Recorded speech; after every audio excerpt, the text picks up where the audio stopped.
नमस्कार दोस्तों, जय हिंद, वंदे मातरम। अपना सक्षम पॉइंट है यूट्यूब चैनल पर एक बार फिर से आप सभी का हार्दिक स्वागत है।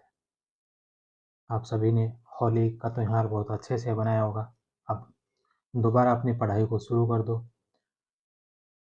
हम रवि कुलरिया सर की पुस्तक पढ़ रहे थे, मध्यकालीन भारतीय इतिहास वस्तुनिष्ठ। होली से पहले हमने नाथ पब्लिकेशन की बुक, जो भारतीय इतिहास की बुक हम पढ़ रहे थे, उसमें मध्यकाल का पाठ हमने कंप्लीट कर दिया। अब इस रवि कुलरिया सर की बुक का जो मध्यकालीन भारतीय इतिहास वस्तुनिष्ठ चल रही है, इसके 3 चैप्टर बचे हैं, जिसमें 2 चैप्टर तो मुगल काल से संबंधित है, जिसमें मुगल काल प्रशासन, अर्थव्यवस्था, तकनीकी विकास, मुगलकालीन समाज, कला, संस्कृति, साहित्य के बारे में, और एक अंतिम चैप्टर है मराठों के इतिहास से संबंधित। तो ये 3 चैप्टर करने के पश्चात हम पुणे नाथ पब्लिकेशन की बुक का आधुनिक भारतीय इतिहास का पाठ शुरू करेंगे। तो आज हम इसका 19वां चैप्टर करते हैं शुरू। इससे पहले 18 तक के चैप्टर हमने पहले कंप्लीट कर लिए थे, जिसमें औरंगजेब तक के शासनकाल को पढ़ा था।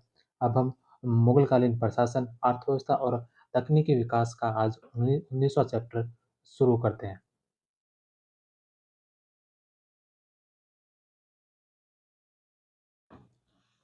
पहला प्रश्न है कि निम्नलिखित में से कौन से अधिकारी प्रत्यक्ष भू राजस्व प्रशासन से संबंधित अधिकारी होते थे और उनके पद सामान्यतः पुश्तैनी होते थे। निम्नलिखित में से कौन से अधिकारी प्रत्यक्षतः भू राजस्व प्रशासन से संबंधित अधिकारी होते थे और उनके पद सामान्यतः पुश्तैनी होते थे? तो चौधरी और कानूनगो। The number option. यद्यपि राजस्व निर्धारण और संग्रह का अधिकार जागीरदार को था, फिर भी इसका कार्यकारी अधिकारी फौजदार होता था। वह उस जागीर के भू राजस्व प्रशासन से भी जुड़ा रहता था और उसके कामकाज की सामान्य देखरेख भी करता था।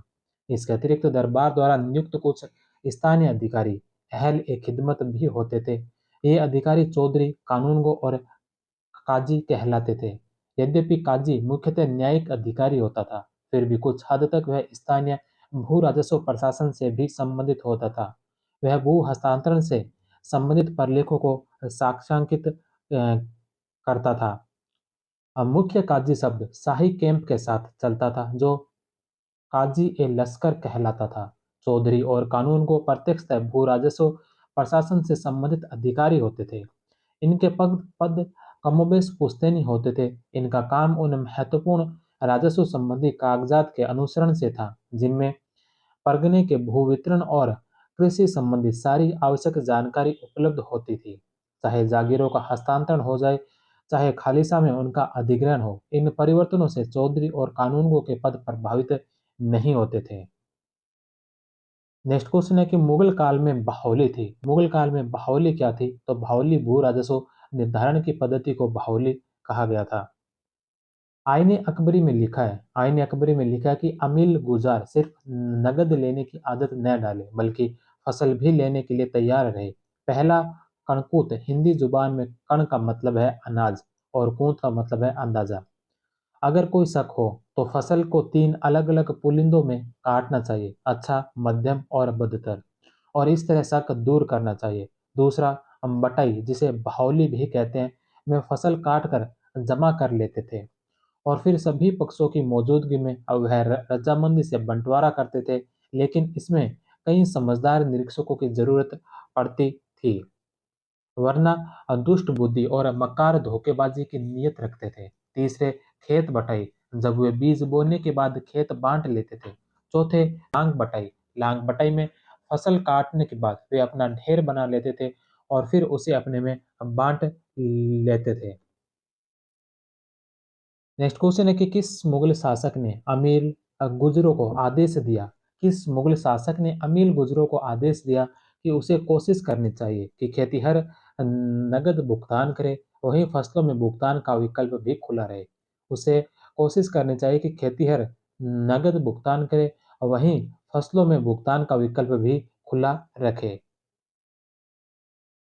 तो यह जो आदेश दिया था, यह आदेश दिया था अकबर के द्वारा। बे नंबर ऑप्शन। भू राजस्व प्रणाली, जमीन से मिलने वाला राजस्व मुगल साम्राज्य की आर्थिक बुनियादी थी। दीवान, जिसके दफ्तर पर पूरे राज्य की वित्तीय व्यवस्था की देखरेख की जिम्मेदारी थी, इस तंत्र में शामिल था। भू राजस्व के इंतजामात में दो चरण थे। पहला कर निर्धारण और दूसरा वास्तविक वसूली।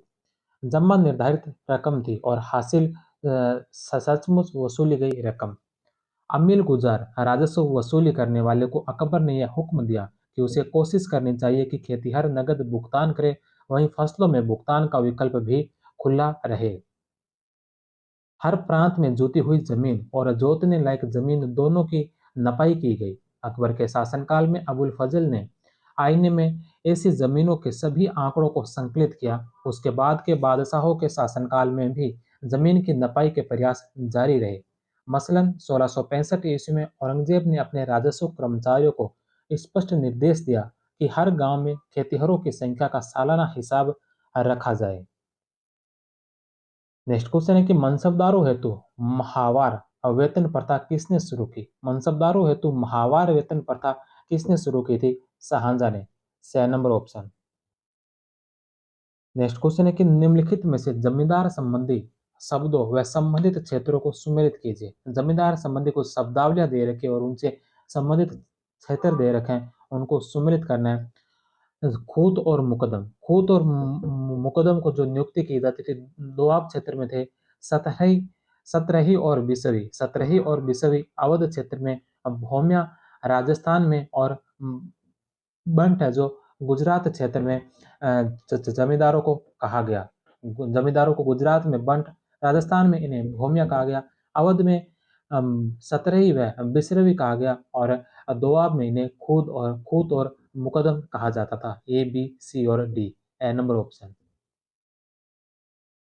नेक्स्ट क्वेश्चन है कि गोलकुंडा के किले में रखी एक भारी तोप फतेह रहब। गोलकुंडा के किले में रखी एक भारी तोप फतेह रहब किस शासक के काल की है? तो यह औरंगजेब के काल की। The number option. 16वीं सदी ईस्वी में संस्कृत में संकलित रचना शुक्र नीति छोटी बड़ी तोपों एवं बारूद के उपयोग के प्रश्न पर प्रकाश डालती है। बाद में यहाँ युद्धों में बड़ी तोपों का इस्तेमाल किया गया। इसका सर्वोत्तम उदाहरण है गोलकुंडा के किले में रखी हुई औरंगजेब की फतेह रहब तोप। तोप पर और इसके नालमुख पर सुंदर नक्काशी की गई। उन दिनों की एक अन्य भारी भरकम तोप मल्लिका ए मैदान भी है, जिसे एक तुर्की इंजीनियर मोहम्मद बिन हसन रूमी ने 1549 ईस्वी में बनाया था। इसे पंचधातु से बनाया गया, जिसमें तांबा प्रमुख है और इसका वजन 55 टन है। नेक्स्ट क्वेश्चन है कि निम्नलिखित में से किस मुगल बादशाह ने तीर्थयात्रा कर को पुनर्जीवित किया? कौन से मुगल बादशाह ने तीर्थयात्रा कर को पुनः जीवित किया था, पुनः लागू किया था? तो यह क्या था? औरंगजेब ने। ए नंबर ऑप्शन। नेक्स्ट क्वेश्चन है कि मुगल काल में निम्नलिखित में से कौन सी दान की एक भूमि थी जिसके साथ कोई प्रशासनिक उत्तरदायित्व नहीं जुड़ा था? मुगल काल में निम्नलिखित में से कौन सी दान की एक भूमि थी जिसके साथ कोई प्रशासनिक उत्तरदायित्व नहीं जुड़ा था? इनाम। छह नंबर ऑप्शन। इनाम जागीरदार वे मनसबदार थे जिन्हें उनका वेतन नगद नहीं मिलता था, किंतु इसके लिए उन्हें कुछ राजस्व क्षेत्र दिए जाते थे जिन्हें जागीर कहते हैं। मुगलों के अधीन शाही इलाके भू राजस्व प्रशासन की दृष्टि से मोटे तौर पर तीन लगभग असमान कोटों में विभाजित थे, जो खालिसा, जागीर और इनाम कहलाते थे। खालिसा से सरकारी मुलाजिम राजस्व इकट्ठा कर उसे शाही खजाने में जमा करवा देते थे। जिन दी गई जमीनों के साथ किसी प्रकार का प्रशासनिक दायित्व नहीं जुड़ा होता था, उन्हें इनाम कहते हैं।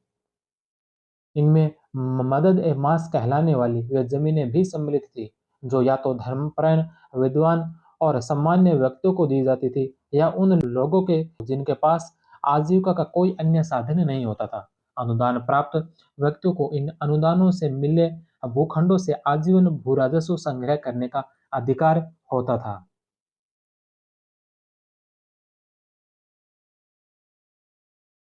नेक्स्ट क्वेश्चन है कि निम्नलिखित कथनों पर विचार कीजिए। दो कथन दे रखे हैं। सबसे पहला है कि मुगल काल में कुछ जागीरें वंशानुगत आधार पर भी प्राप्त होती थी। मुगल काल में कुछ जागीरें जो वंशानुगत आधार पर भी प्राप्त होती थी। कारण आर है कि वंशानुगत जागीरों की श्रेणी में वतन जागीर व अल्तमगा जागीर सम्मिलित थी। वंशानुगत जागीरों की श्रेणी में वतन जागीर व अल्तमगा जागीर सम्मिलित थी। तो दोनों ही कथन सही है। ए और आर दोनों सही है और आर ए की सही व्याख्या करता है। जागीरदारी व्यवस्था का सार तो यह है कि यह व्यवस्था भू राजस्व आवंटन के द्वारा वेतन भुगतान का एक तरीका थी। जागीरदारों का अपना निजी खर्च चलाने और बादशाह की सेवा के लिए रखी फौजी टुकड़ों के रखरखाव पर खर्चा करने का अधिकार था। वेतन भुगतान के एक प्रकार के रूप में जागीर मिलने का आशय था कि उसका दावा केवल महाल से प्राप्त राजस्व तक ही सीमित था। नियतन आदेशों में यह बात साफ तौर पर लिखी जाती है। जागीरदार को नियत भूमि पर स्थायी अधिकार प्राप्त नहीं थे। फिर भी यह देखा गया कि मुगल शासन में कुछ जागीरें वंशानुगत आधार पर भी प्राप्त थी। जागीरों की इस कोटि में वतन जागीर और अल्तमगा जागीर सम्मिलित थी। वतन जागीर कुछ राजाओं और जमींदारों को मिली हुई थी। इन जागीरों में वतन, वह भूमि जो मूल रूप से उसके शासन में थी, वह अन्य प्रकार के राजस्व नियंत्रण आते थे और ये दोनों प्रकृति के वंशानुगत होते थे। जहांगीर द्वारा परिवर्तित अल्तमगा जागीर पुश्तैनी जागीर की दूसरी कोटि में है। पर जागीर का यह प्रकार बहुप्रचलित नहीं था। बादशाह की जिन परिवारों पर कृपा दृष्टि हो जाती थी, केवल उन्हीं को ये जागीरें अब मिलती थी। नेक्स्ट क्वेश्चन है कि मुगल राजसत्ता का गंभीरता से अध्ययन करने वाले वह शुरुआती इतिहासकार कौन है? मुगल राजसत्ता का गंभीरता से अध्ययन करने वाले वह शुरुआती इतिहासकार कौन है जिन्होंने अपनी पुस्तक some aspect of Muslim administration में मुगल राजसत्ता को राजसत्ता का तुर्क मंगोल सिद्धांत कहा, जिसमें तुर्की व मंगोल दोनों परंपराओं का मिश्रण है।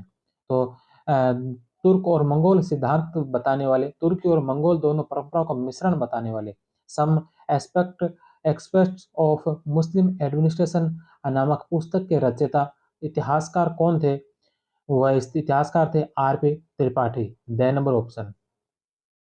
नेक्स्ट क्वेश्चन है कि अकबर के शासनकाल की आधिकारिक नियमावली और गजेटियर का नाम है। अकबर के शासनकाल की आधिकारिक नियमावली और गजेटियर का नाम क्या है? आईने Akbari. The number option. Next question है कि मुगलकालीन राजगामिता कानून के तहत प्रावधान था। मुगलकालीन राजगामिता कानून के तहत प्रावधान क्या था? तो इसके तहत प्रावधान था मनसबदार या जागीरदार की मृत्यु के बाद उसकी जागीर जब्त कर ली जाती थी। ए नंबर ऑप्शन। मुगलों ने जो राजगामिता कानून अर्थात मरने वालों की संपत्ति को जब्त करने का जो कानून बनाया था, वह भी अमीरों पर बादशाह के नियंत्रण का प्रतीक था। हॉकिंस और बर्नियर जैसे यूरोपीय यात्रियों ने इस कानून की यह कहकर निंदा की कि इससे अमीर के मरने पर उसकी संपत्ति पर बादशाह का पुनः नियंत्रण हो जाता था।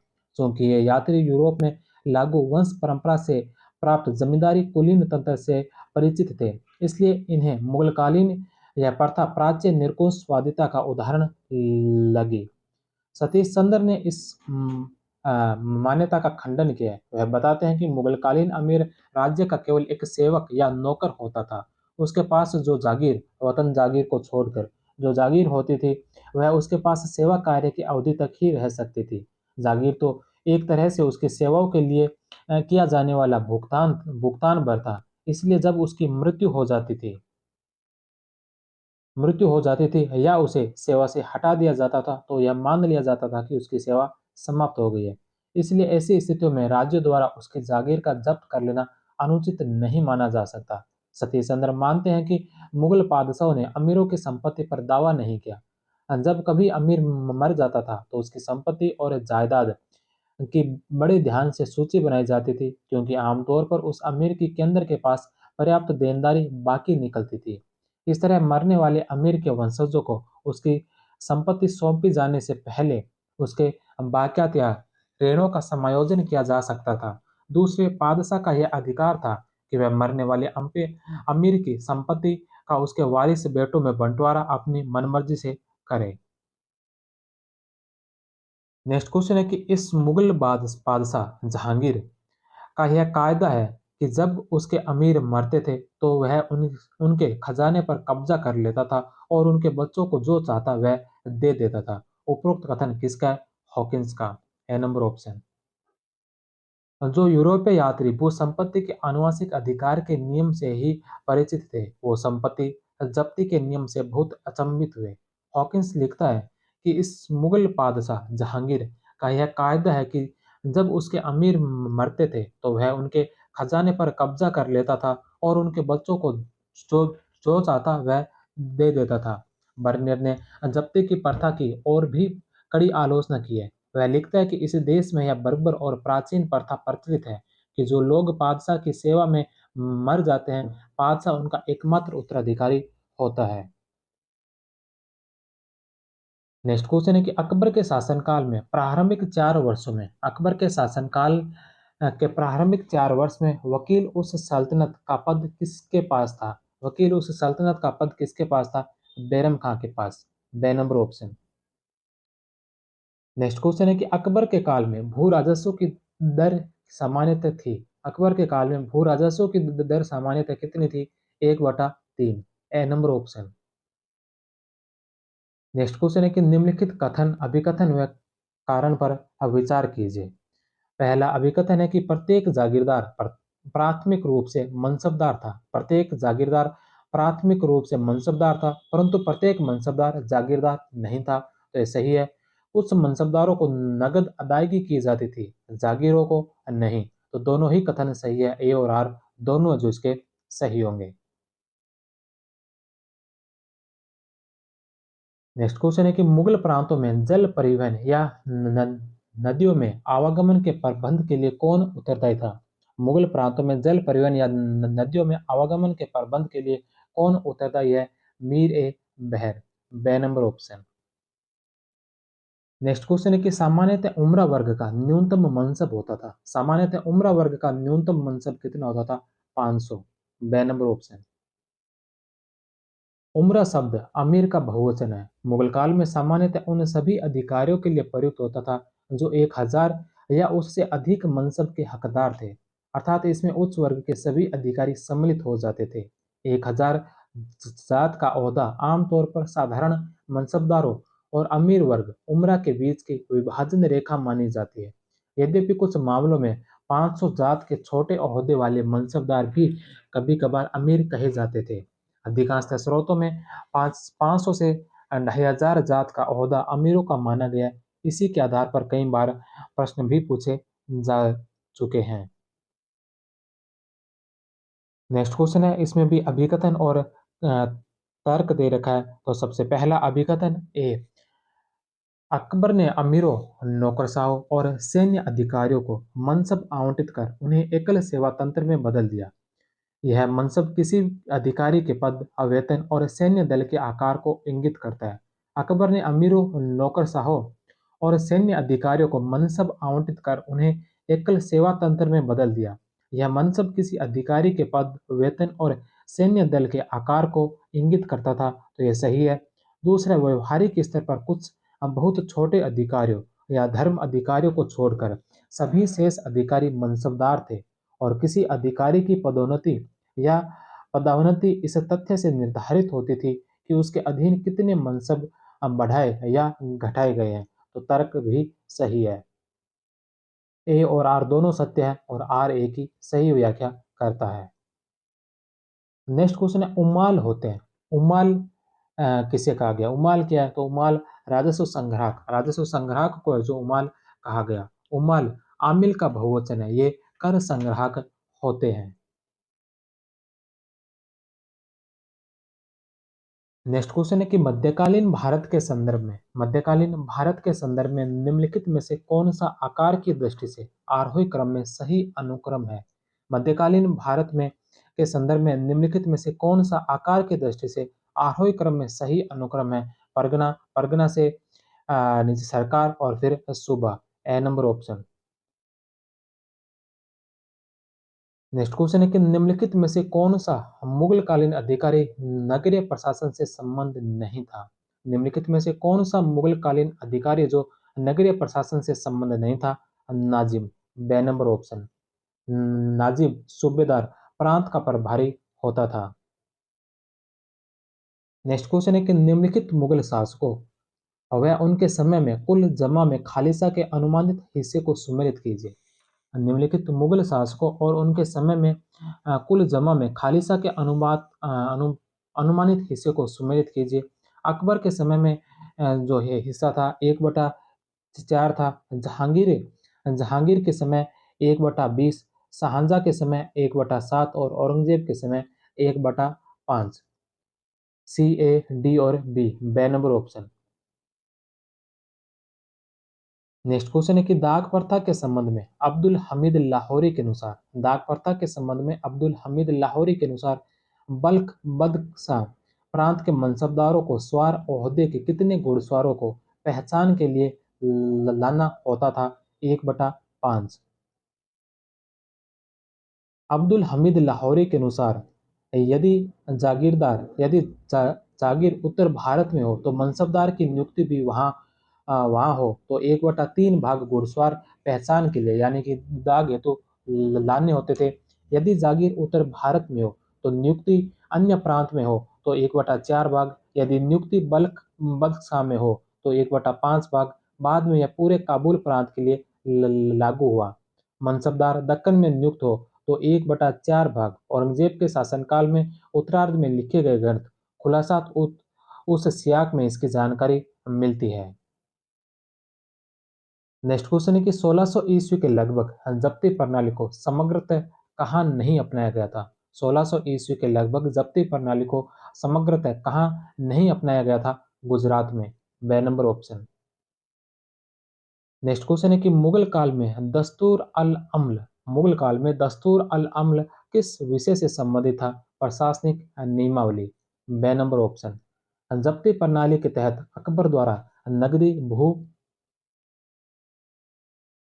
नकदी भू राजस्व दस्तूर अल अम्ल संग्रह के लिए करोड़ी व्यवस्था की शुरुआत की। ये हर जागीरदार को दस्तूर के मुताबिक भू राजस्व इकट्ठा करना होता था।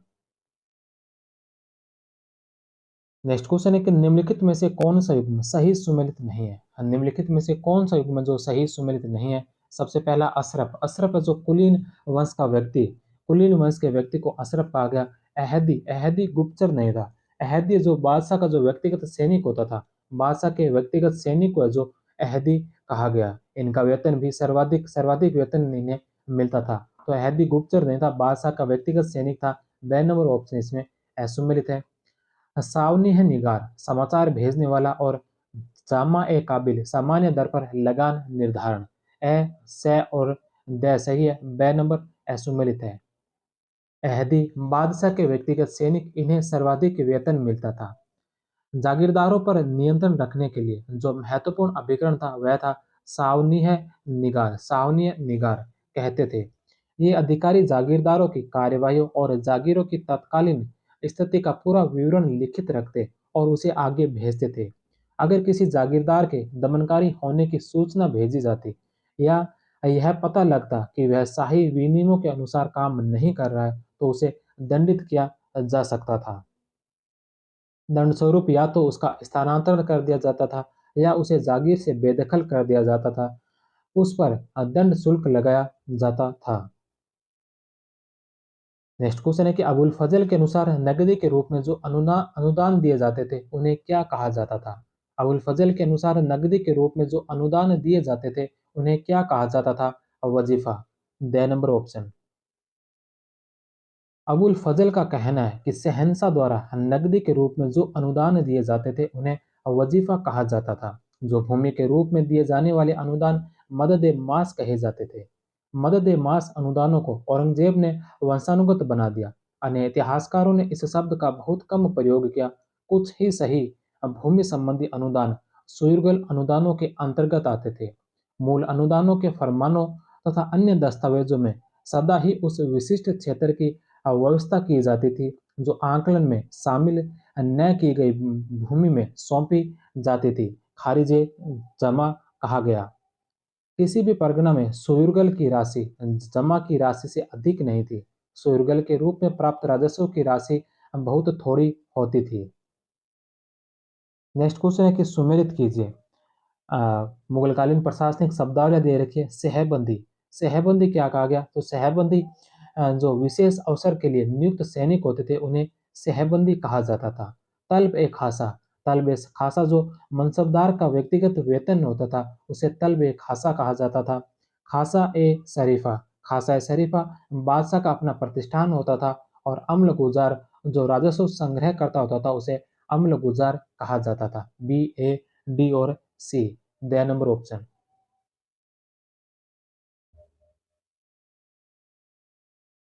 नेक्स्ट क्वेश्चन है कि मुगल प्रशासन के अंतर्गत दरबार की दिनचर्या की जानकारी का रिकॉर्ड किसके द्वारा रखा जाता था? मुगल प्रशासन के अंतर्गत दरबार की दिनचर्या का दरबार की दिनचर्या की जानकारी का रिकॉर्ड किसके द्वारा रखा जाता था? सियाह हुजूर। द नंबर ऑप्शन सियाह हुजूर दरबार या प्रांतीय दरबार की कार्रवाई यादस्त ए अहकाम ए मुकदस शाही आदेशों का संग्रह करता था। कामी ए मनसब का कार्य राजा या उच्च अधिकारियों द्वारा आदेश जारी करना। दस्तक ए रहदारी दस्तक ए रहदारी पासपोर्ट अधिकारी फिहिरिस्त ए मुलाजिमन शाही नौकरों की सूची तैयार करता था। रोजनामाचा ए वाकई दैनिक समाचार रिपोर्ट कब्जुल वारिस भुगतान बिल अर्ज ओ चेहरा घोड़े और कर्मियों का वर्णनात्मक रोल फौतीनामा या फौतनामा मृत्यु प्रमाण पत्र को कहा गया और सत्यनामा जो घोड़े का मृत्यु प्रमाण पत्र होता था। नेक्स्ट क्वेश्चन है कि निम्नलिखित में से किस विद्वान ने ए साउथल या साउथ हॉल की खंडीय राज्य की संकल्पना के औचित्य का परीक्षण मुगल साम्राज्य के संदर्भ में किया है? निम्नलिखित में से किस विद्वान ने ए साउथल या साउथ हॉल की खंडीय राज्य की संकल्पना के औचित्य का परीक्षण मुगल साम्राज्य के संदर्भ में किया है? डी ई श्रेषा। बे नंबर ऑप्शन खंड्य या विभाजित राज्य का मॉडल मुगल राज्य में केंद्रीकरण की मात्रा का निर्धारण करने के लिए डी ई श्रेषा ने मुगल राजतंत्र के स्वरूप का अध्ययन करने के लिए खंड्य राज्य सेगमेंटरी स्टेट की संकल्पना के औचित्य का परीक्षण किया है। खंड्य राज्य की संकल्पना का प्रतिपादन एंडन साउथल ने अपने Alur society A study in process in times of domination में किया है। मध्यकालीन दक्षिणी भारत के साम्राज्यों का विवेचन करते समय बर्टन स्टाइन ने इस संकल्पना को ग्रहण किया है। उसने खंडीय राज्य के जो दो महत्वपूर्ण लक्षण गिनाए वे हैं पिरामिडी खंडीकरण और रस्मी तथा राजनीतिक प्रभुसत्ता के बीच विभाजन। खंडीय राज्य में रश्मि प्रभुसत्ता का केंद्र पर एकाधिकार था, किंतु ज्यों-ज्यों केंद्र से भौगोलिक दूरी बढ़ती जाती थी, शासक की शक्ति क्रमशः कम होती जाती थी। दूरवर्ती भूखंडों में दूरवर्ती भूखंडों में उसके रस्सी अधीनस्थ अपने शक्ति का उपयोग करते थे। खंडीय राज्य जहाँ राजनीतिक नियंत्रण अनेक लोगों में बंटा रहता था, वहाँ रश्मि प्रभुसत्ता तो विविध केवल केंद्र में ही सीमित होती थी। स्ट्रेंसा के अनुसार मुगल मुगल साम्राज्य में खंडीय राज्य के ऊपर वर्णित दोनों लक्षण थे। उसमें केंद्र मुगल दरबार था जिसमें रस्मी प्रभुसत्ता निहित थी। केंद्र पर बादशाह का पूर्ण नियंत्रण था, किंतु सुदूर राजनीतिक खंडों में प्रशासनिक प्राधिकार बादशाह के रस्मी अधीनस्थ व्यक्तियों के पास था। राजनीतिक इकाइयों के सोपान क्रम में सबसे निचली सीढ़ी पर अलग अलग गांव थे, उनके ऊपर जमींदारों के अनेक स्तर थे, फिर शाही जागीरें थी, परगने थे, सरकारें थी और सूबे थे।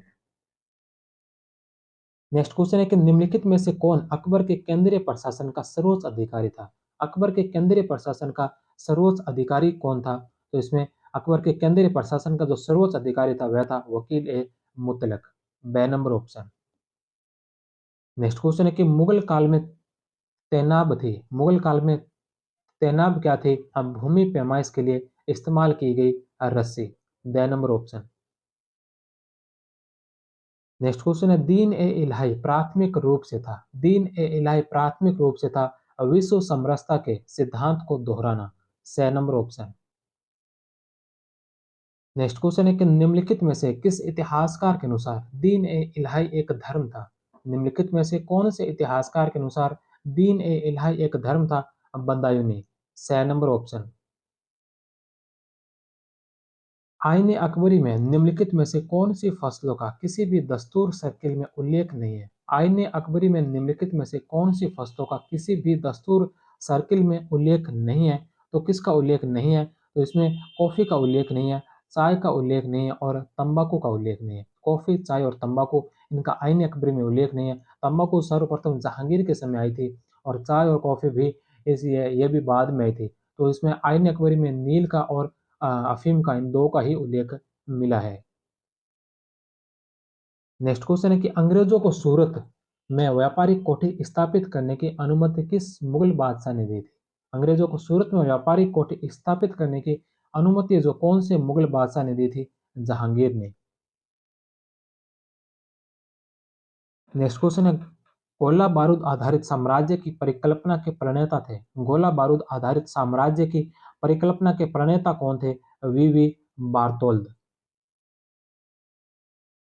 गोला बारूद आधारित साम्राज्य की प्रकल्पना सुप्रसिद्ध रूसी प्राच्यविद वी बार्तोलोद से ली गई है, जिसने सबसे पहले इस बात पर बल दिया कि मुगल, ओटोमन और सफावी साम्राज्य अपने पूर्ववर्तियों से आकार, केंद्रीकरण और कालावधि में इसलिए बढ़ चढ़कर कर रहे थे क्योंकि इनके काल में आग्नेयास्त्रों का विकास और विस्तरण हुआ। मार्शल जी एस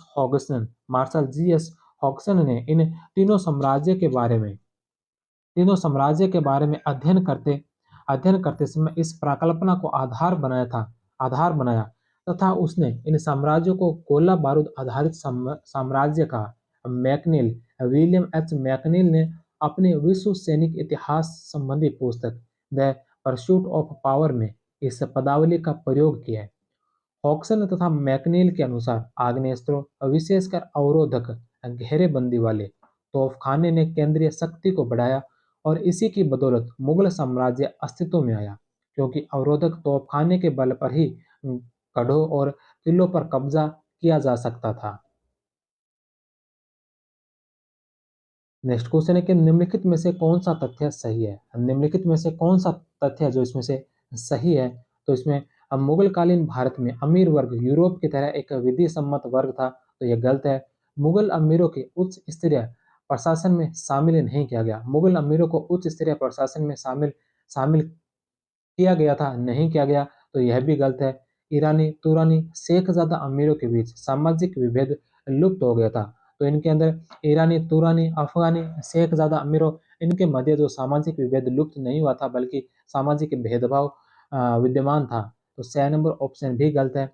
चौथा है कि वह अमीर जिनके पूर्वज एक पीढ़ी से अधिक मुगल शासकीय सेवा में थे उन्हें खानजादा कहा जाता था। वे अमीर जो जिनके पूर्वज एक पीढ़ी से अधिक मुगल से शासकीय सेवा में थे उन्हें खानजादा कहा जाता था। तो द नंबर ऑप्शन है जो इसका सही है। नेक्स्ट क्वेश्चन है पंच सदी के अधीन कितने सैनिक होते थे? 500 सैनिक। अकबर के शासन में पहले एक पद व्यवस्था में दहबासी से पंचहजारी तक के पद थे। जिसके पास 10 सैनिक होते थे उसे दहबासी, 500 सैनिक वाले को पंचसदी, 1000 सैनिक वाले को हजारी, 5000 सैनिक वाले को पंचहजारी कहा जाता था। नेक्स्ट क्वेश्चन, इसमें कथन और कारण दे रखे हैं। पहला कथन है कि अकबर के शासनकाल के 11वें वर्ष 1567 में मुजफ्फर खान और राजा टोडरमल ने एक महत्वपूर्ण परिवर्तन किया। कानूनगो को खेती की जाने वाली कानूनगो को खेती की जाने वाली और खेती न की जाने वाली जमीन के कुल क्षेत्र के बारे में जानकारी देने के लिए कहा गया। अकबर के शासनकाल के 11वें वर्ष 1567 में मुजफ्फर खान और राजा टोडरमल ने एक महत्वपूर्ण परिवर्तन किया। कानूनगो को खेती की जाने वाली और खेती न की जाने वाली जमीन के कुल क्षेत्र के बारे में जानकारी देने के लिए कहा गया, तो यह सही है।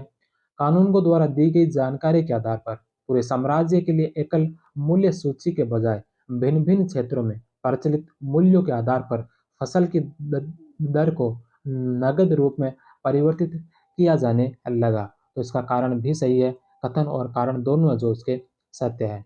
ए और आर दोनों सही है। आर ए की सही व्याख्या है। ए नंबर ऑप्शन। नेक्स्ट क्वेश्चन है कि रैयतवाड़ी व्यवस्था जो ब्रिटिश भारत के कुछ भागों में शुरू की गई रैयतवाड़ी व्यवस्था जो ब्रिटिश भारत के कुछ भागों में शुरू की गई थी, कृषकों से राजस्व एकत्रित करने की दो प्रमुख प्रणालियों में से एक थी। यह मूल रूप से किसके द्वारा शुरू की गई थी? तो यह शुरू की गई थी शेरशाह सूरी के द्वारा।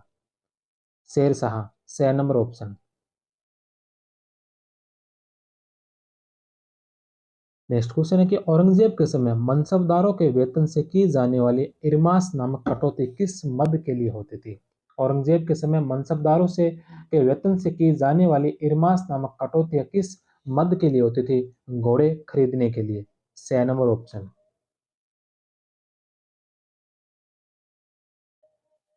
के त्रिवेदी के अनुसार अकबर के काल में मनसबदार को युद्ध में काम आने वाले हाथी, घोड़ों, बोझा ढोने वाले पशुओं, गाड़ी आदि की व्यवस्था करनी होती थी। इस व्यवस्था में होने वाला व्यय जात मनसब ने निर्धारित वेतन में ही शामिल होता था, अर्थात उन्हें निजी रूप से ही इसकी व्यवस्था करनी होती थी।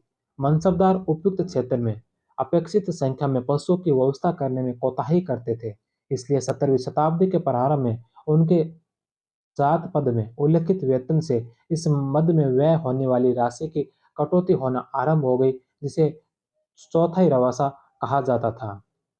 चौथाई रवासा नाम से की जाने वाली कटौती 1681 के पश्चात से समाप्त कर दी, क्योंकि इसी वर्ष वेतन दर की नवीन तालिका लागू की गई।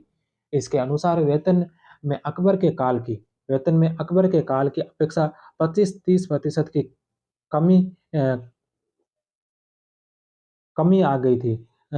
चूंकि मनसबदार पशुओं की व्यवस्था के दायित्व को पूरा नहीं करते थे, अतः इस बाध्यता को भी समाप्त कर दिया गया। अतः इस मद में मिलने वाली राशि भी अब वेतन में सम्मिलित नहीं रही।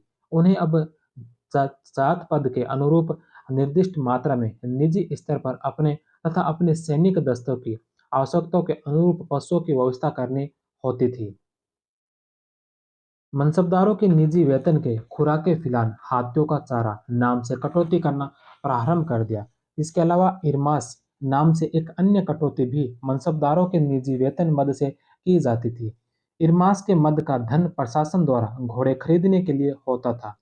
उन मनसबदारों के वेतन से जो पहले दक्कनी रियासतों की सेवा में थे तथा बाद में मुगलों के पक्ष में चले गए थे, चौथाई कुल के नाम से अन्य कटौती भी की जाती थी। कभी कभी विशेष अनुग्रह दिखाई दिखाने के लिए चौथाई कुल को माफ भी कर दिया जाता था। नेक्स्ट क्वेश्चन है, दीवान ए खालसा निम्नलिखित में से किस कार्य को देखने के लिए जिम्मेदार था? दीवान ए खालसा निम्नलिखित में से किस कार्य को देखने के लिए जिम्मेदार था? राज्य के सीधे नियंत्रण से आने वाली भूमि। स नंबर ऑप्शन। नेक्स्ट क्वेश्चन है कि निम्नलिखित में से कौन सा कथन असत्य है? निम्नलिखित में से कौन सा कथन है जो असत्य कथन है? सबसे पहला कि मुगलों की मौद्रिक व्यवस्था मुख्यतः चांदी के रुपये पर आधारित थी। मुगलों की मौद्रिक व्यवस्था मुख्यतः चांदी के रुपये पर आधारित थी, तो ये सही है। बाबर से शाहजहां तक सभी मुगल शासकों की मध्य एशिया में अपना राज्य स्थापित करने की महत्वाकांक्षा रही। बाबर से लेकर शाहजहां तक सभी मुगल शासकों की मध्य एशिया में अपना राज्य स्थापित करने की महत्वाकांक्षा रही थी। 1605 से 1658 के काल में मनसब व जागीर व्यवस्था में महत्वपूर्ण परिवर्तन किए गए। मुगल काल में मध्यम वर्ग नहीं था, तो मुगल काल में निम्न, मध्यम और उच्च वर्ग तीनों ही वर्ग शामिल थे। मध्यम वर्ग था, तो द नंबर ऑप्शन इसका गलत होगा।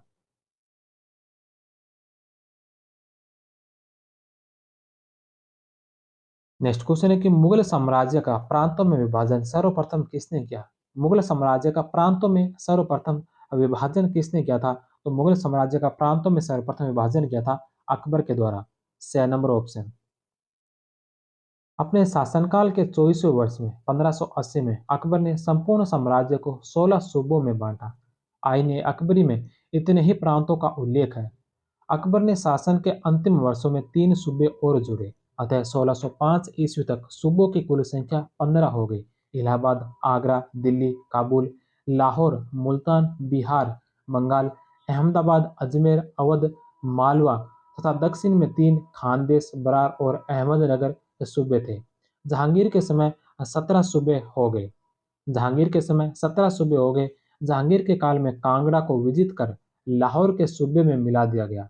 शाहजहां ने कश्मीर, ठट्टा और उड़ीसा, जिन्हें अकबर ने क्रमशः लाहौर, मुल्तान और बंगाल के सूबों सूबों में सम्मिलित कर रखा था, को अलग करके स्वतंत्र सूबा बना दिया। इस प्रकार शाहजहां के काल में सूबों की संख्या 18 हो गई। औरंगजेब ने गोलकुंडा और बीजापुर को जीतकर सूबों की संख्या 20 कर दी, जबकि दत्त राय चौधरी व मजूमदार के अनुसार औरंगजेब के समय सूबों की संख्या 21 थी, जिसमें जिसमें 14 सूबे उत्तर भारत में, एक भारत से बाहर काबुल तथा 6 प्रांत दक्षिणी भारत में थे। अकबर ने दक्षिण के 3 प्रांतों में से एक ही सूबेदार की नियुक्ति की थी और इसकी राजधानी बुरहानपुर थी। नेक्स्ट क्वेश्चन है कि उड़ीसा को किस मुगल बादशाह के काल में सूबा बनाया गया था? उड़ीसा को कौन से मुगल बादशाह के काल में सूबा बनाया गया था? शाहजहां के काल में। 6 नंबर ऑप्शन। नेक्स्ट क्वेश्चन है कि मुगल काल में नील की श्रेष्ठ किस्मों का उत्पादन कहाँ होता था? मुगल काल में नील की श्रेष्ठ किस्मों का उत्पादन कहाँ होता था? बयाना, सरखेज और सहवान। 2 नंबर ऑप्शन। नेक्स्ट क्वेश्चन है कि किस मुगल शासक ने बीजापुर के आदिल शाह को भेजे फरमान में खुद को जिले इलाही खुदा की परछाई कहा? किस मुगल शासक ने बीजापुर के आदिल शाह को भेजे गए फरमान में खुद को जिले इलाही खुदा की परछाई कहा था? शाहजहां ने। अबुल फजल के अनुसार राजपद या पादशाह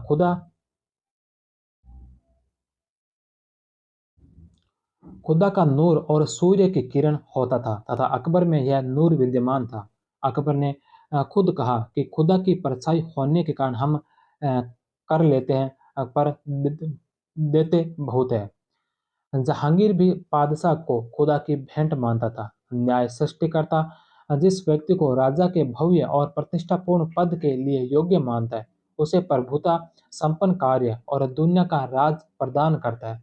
शाहजहां ने आदिल शाह को भेजे फरमान में अपने आप को खुदा की परछाई, जिले इलाही कहा है। औरंगजेब ने अपने आप को पृथ्वी पर खुदा का प्रतिनिधि माना है। नेक्स्ट क्वेश्चन है कि मुगल प्रशासन के संबंध में निम्नलिखित में से कौन सा कथन असत्य है? मुगल प्रशासन के संबंध में निम्नलिखित में से कौन सा कथन है जो असत्य कथन है? पहला कि मुगल शासन व्यवस्था मुख्यतः एक सैनिक शासन था। मुगल शासन व्यवस्था मुख्यतः एक सैनिक शासन था।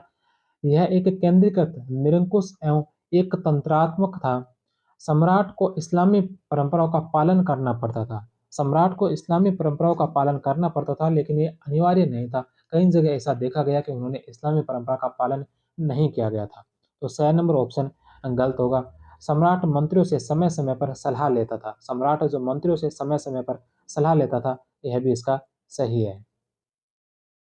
नेक्स्ट क्वेश्चन है कि तुर्की, ताजी, जांगला व मुजनस किसकी नस्ल है? तुर्की, ताजी, जांगला और मुजनस किसकी नस्ल है? घोड़ों की। 2 नंबर ऑप्शन। नेक्स्ट क्वेश्चन है कि निम्नलिखित में से किस विद्वान ने मुगल साम्राज्य के जमींदारों को मोटे तौर पर 3 वर्गों में प्राथमिक, माध्यमिक और स्वायत्त शासी में बांटा है? निम्नलिखित में से किस विद्वान ने मुगल साम्राज्य के जमींदारों को मोटे तौर पर 3 वर्गों में प्राथमिक, माध्यमिक और स्वायत्त शासी में बांटा है? नूरुल हसन ने। 2 नंबर ऑप्शन। अलग अलग क्षेत्रों में जमींदारी के लिए जो पर्याय चलते थे, उनमें से कुछ खोते, मुकदम, बिस्वी, भूमि आदि। इसे अरबी शब्द मिलिकत, मालिकाना के समानार्थी के रूप में प्रयुक्त किया जाता था। नूरुल हसन ने मुगल साम्राज्य के जमींदारों को मोटे तौर पर 3 वर्गों में बांटा है: प्राथमिक, प्राइमरी जमींदार, माध्यमिक जमींदार और स्वायत्त शासी सरदार या राजा, ऑटोनोमस चीफ। नेक्स्ट क्वेश्चन है कि दाम व रुपया के बीच तांबे का आना नामक सिक्का किस मुगल बादशाह ने चलाया? दाम व रुपया के बीच तांबे का आना सिक्का जो कौन से मुगल बादशाह ने चलाया था? शाहजहां ने। शाहजहां ने आना नामक तांबे का सिक्का चलाया। 1 रुपया 16 आना के बराबर होता था। नेक्स्ट क्वेश्चन है कि निम्नलिखित में से कौन सा मुगल कालीन सिक्का चांदी से बना होता था? निम्नलिखित में से कौन सा मुगल कालीन सिक्का जो चांदी से बना होता था? निसार। निसार एक चांदी का सिक्का था जो जहांगीर ने चलाया। दाम, अधेला 1/2 दाम, पावला 1/4 दाम का, दमड़ी दमड़ी जो 1/8 दाम के बराबर तांबे के सिक्के थे। जितल तांबे का सबसे छोटा सिक्का था। जहांगीर ने नूर अफसा, खेल, काबुल व नूर अफगान नामक सोने के सिक्के चलाए। अकबर ने मोहर नामक सिक्का चलाया जो 9 रुपए के बराबर था, जो लंबे समय तक प्रचलन में रहा। शहंशाह या संसब सोने का सबसे बड़ा सिक्का था। आत्मा 1/4 शहंशाह, बिसात 1/5 शहंशाह के बराबर और चुगुल 1/50 शहंशाह के बराबर, ये भी कुछ महत्वपूर्ण सिक्के थे। जालाली अकबर के द्वारा प्रचलित एक चौकोर चांदी का सिक्का था। प्रशासन में नियंत्रण व संतुलन की नीति किस मुगल शासक ने आरंभ की? प्रशासन में नियंत्रण व संतुलन की नीति कौन से मुगल शासक ने आरंभ की थी? अकबर ने। 6 नंबर ऑप्शन। नेक्स्ट क्वेश्चन है कि मुगल कालीन ग्राम समुदाय के संदर्भ में निम्नलिखित में से कौन सा वक्तव्य सही नहीं है? मुगल कालीन ग्राम समुदाय के संबंध में कौन सा वक्तव्य जो सही नहीं है? सबसे पहला कि बर्नियर के अनुसार भारतीय किसान स्त्रीकृत नहीं थे। तो बर्नियर ने भारतीय किसानों के अलग अलग स्तर बताए हैं, स्त्रीकृत नहीं थे, तो 1 नंबर ऑप्शन गलत है। ग्राम समुदाय आंतरिक विरोधाभास और अंत्य शोषण से भरा हुआ था। ग्राम समुदाय आंतरिक विरोधाभास और अंत्य शोषण से भरा हुआ था।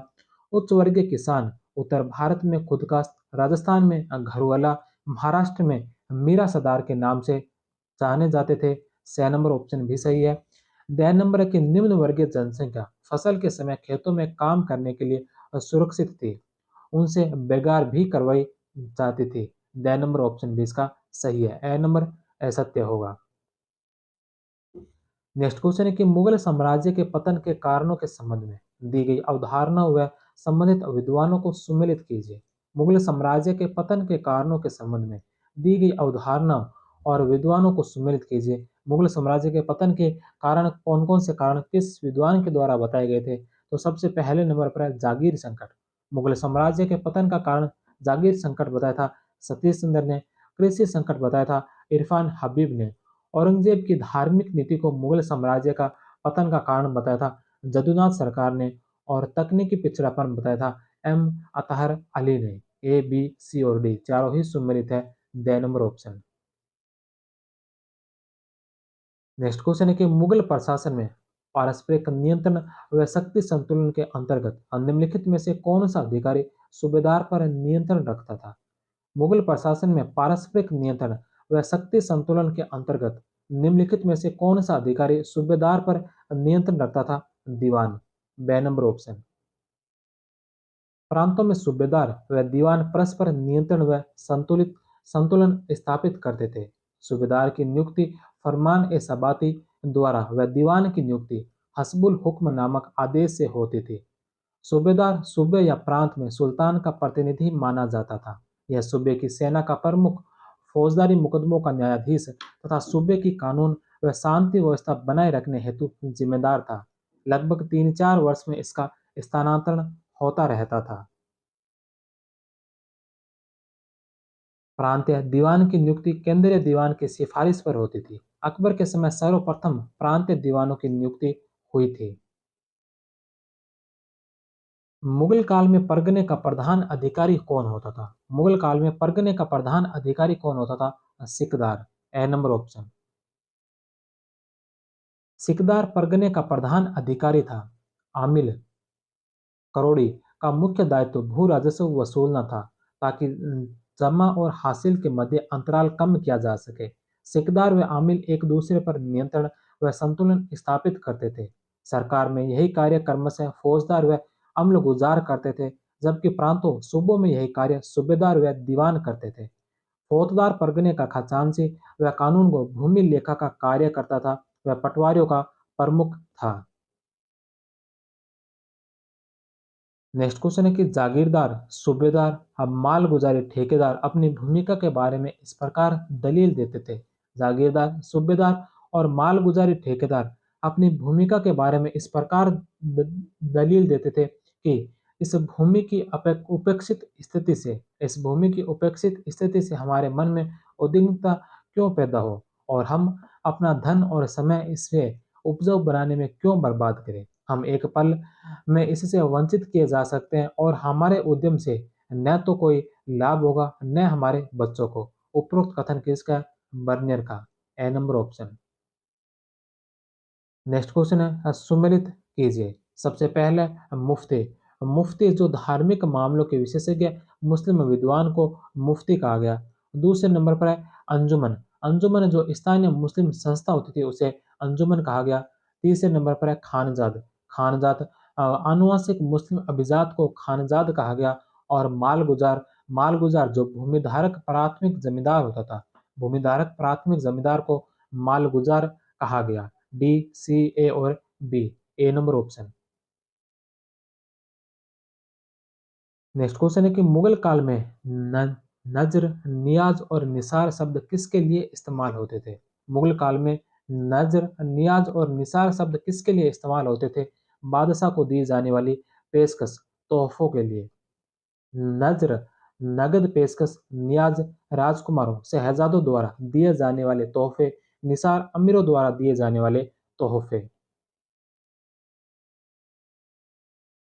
नेक्स्ट क्वेश्चन है कि निम्नलिखित में से किसने अकबरकालीन शाही कर्मचारियों को तीन वर्गों में निम्नलिखित में से किसने अकबरकालीन शाही कर्मचारियों को तीन वर्गों नूनीन ए दौलत, औलिया ए नसरत व एहसाब ए सोहबत में बांटा है? निम्नलिखित में से किसने अकबरकालीन शाही कर्मचारियों को तीन वर्गों में बांटा है? तीन वर्ग नूनीन ए दौलत, औलिया ए नुसरत व एहसाब ए सोहबत। तो यह बांटा है अबुल फजल ने। बे नंबर ऑप्शन। अबुल फजल ने शाही कर्मचारियों का वर्गीकरण निम्न प्रकार से किया है। साम्राज्य के उमरा, अन्नूनीन ए दौलत, युद्धों में शासकों की सेवा करते थे तथा अपने शत्रुओं का अग्नि की भांति भक्षण करते थे। दूसरा वर्ग अनुचरों, औलिया ए नुसरत का है, जिसमें मुख्यतः राजस्व अधिकारी थे। इस वर्ग की तुलना हवा से की गई है, जो किसी समय ठंडी और आनंददायक होती है, वह किसी समय गर्म व खरोचने वाली होती है। तीसरा वर्ग वार्तालाप के साथ जो एहसाब ए सोहबत का था, जो बादशाह के बुद्धिमान सलाहकार थे। इस वर्ग में विधिवेता, धार्मिक अधिकारी, ज्योतिष शास्त्री, कवि तथा दार्शनिक भी शामिल थे। उनकी तुलना पानी से की गई थी, क्योंकि वे अपने ज्ञान से गुस्से को डुबो देते थे। नेक्स्ट क्वेश्चन है, निम्नलिखित में से कौन सा मुगल शासनकाल में शाही दस्तावेज नहीं था? कौन सा जो मुगल शासनकाल में शाही दस्तावेज नहीं था? तो सनद, फरमान और निशान, ये तीनों शाही दस्तावेज से। खुतबा जो शाही दस्तावेज नहीं था। बे नंबर ऑप्शन। नेक्स्ट क्वेश्चन है कि शाहजहां ने खुलकर अपने ज्येष्ठ पुत्र को अनुग्रहित किया था। शाहजहां ने खुलकर अपने ज्येष्ठ पुत्र को अनुग्रहित किया था 32 लाख से अधिक रुपया, जो इससे पहले किसी भी मुगल खानदान के शाही विवाह के विशाल समारोह में खर्च नहीं हुआ था। पहली बार खर्च किया गया था। एक यूरोपीय प्रेक्षक का कहना था कि करीब आधी मील दूर तक आगरा के आसमान में आतिशबाजी का भव्य प्रदर्शन लोगों ने देखा। इस प्रेक्षक का नाम था पीटर मुंडी। The number option.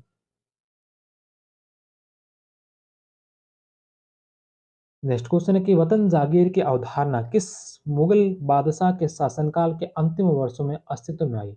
वतन जागीर की अवधारणा कौन से मुगल बादशाह के शासनकाल के अंतिम वर्षों में अस्तित्व में आई थी? अकबर के। बे नंबर ऑप्शन। अकबर के काल के अंतिम वर्षों में अस्तित्व में आई वतन जागीर की अवधारणा के प्रमुख बिंदु, यह स्थायी और वंशानुगत भू अनुदान था। भू अनुदान प्राप्तकर्ता को दंडित करने के लिए इसे जब्त किया जा सकता था। एक अमीर को पुरस्कृत करने के लिए नवीन वतन जागीर का सृजन किया जा सकता था। वतन जागीर के राजस्व का हिस्सा इनाम में दिया जा सकता था। वतन जागीर की जानकारी का प्राथमिक स्रोत बीकानेर के राजा राय सिंह के लिए अकबर का फरमान था। वतन जागीर का लगान वतन जागीरदारों के वेतन का हिस्सा था। नेक्स्ट क्वेश्चन है कि मुगल प्रशासन में दरोगा ए तोपखाना के नाम से किसे जाना जाता था? मुगल प्रशासन में दरोगा ए तोपखाना के नाम से किसे जाना जाता था? मीर आतिश को। The number option.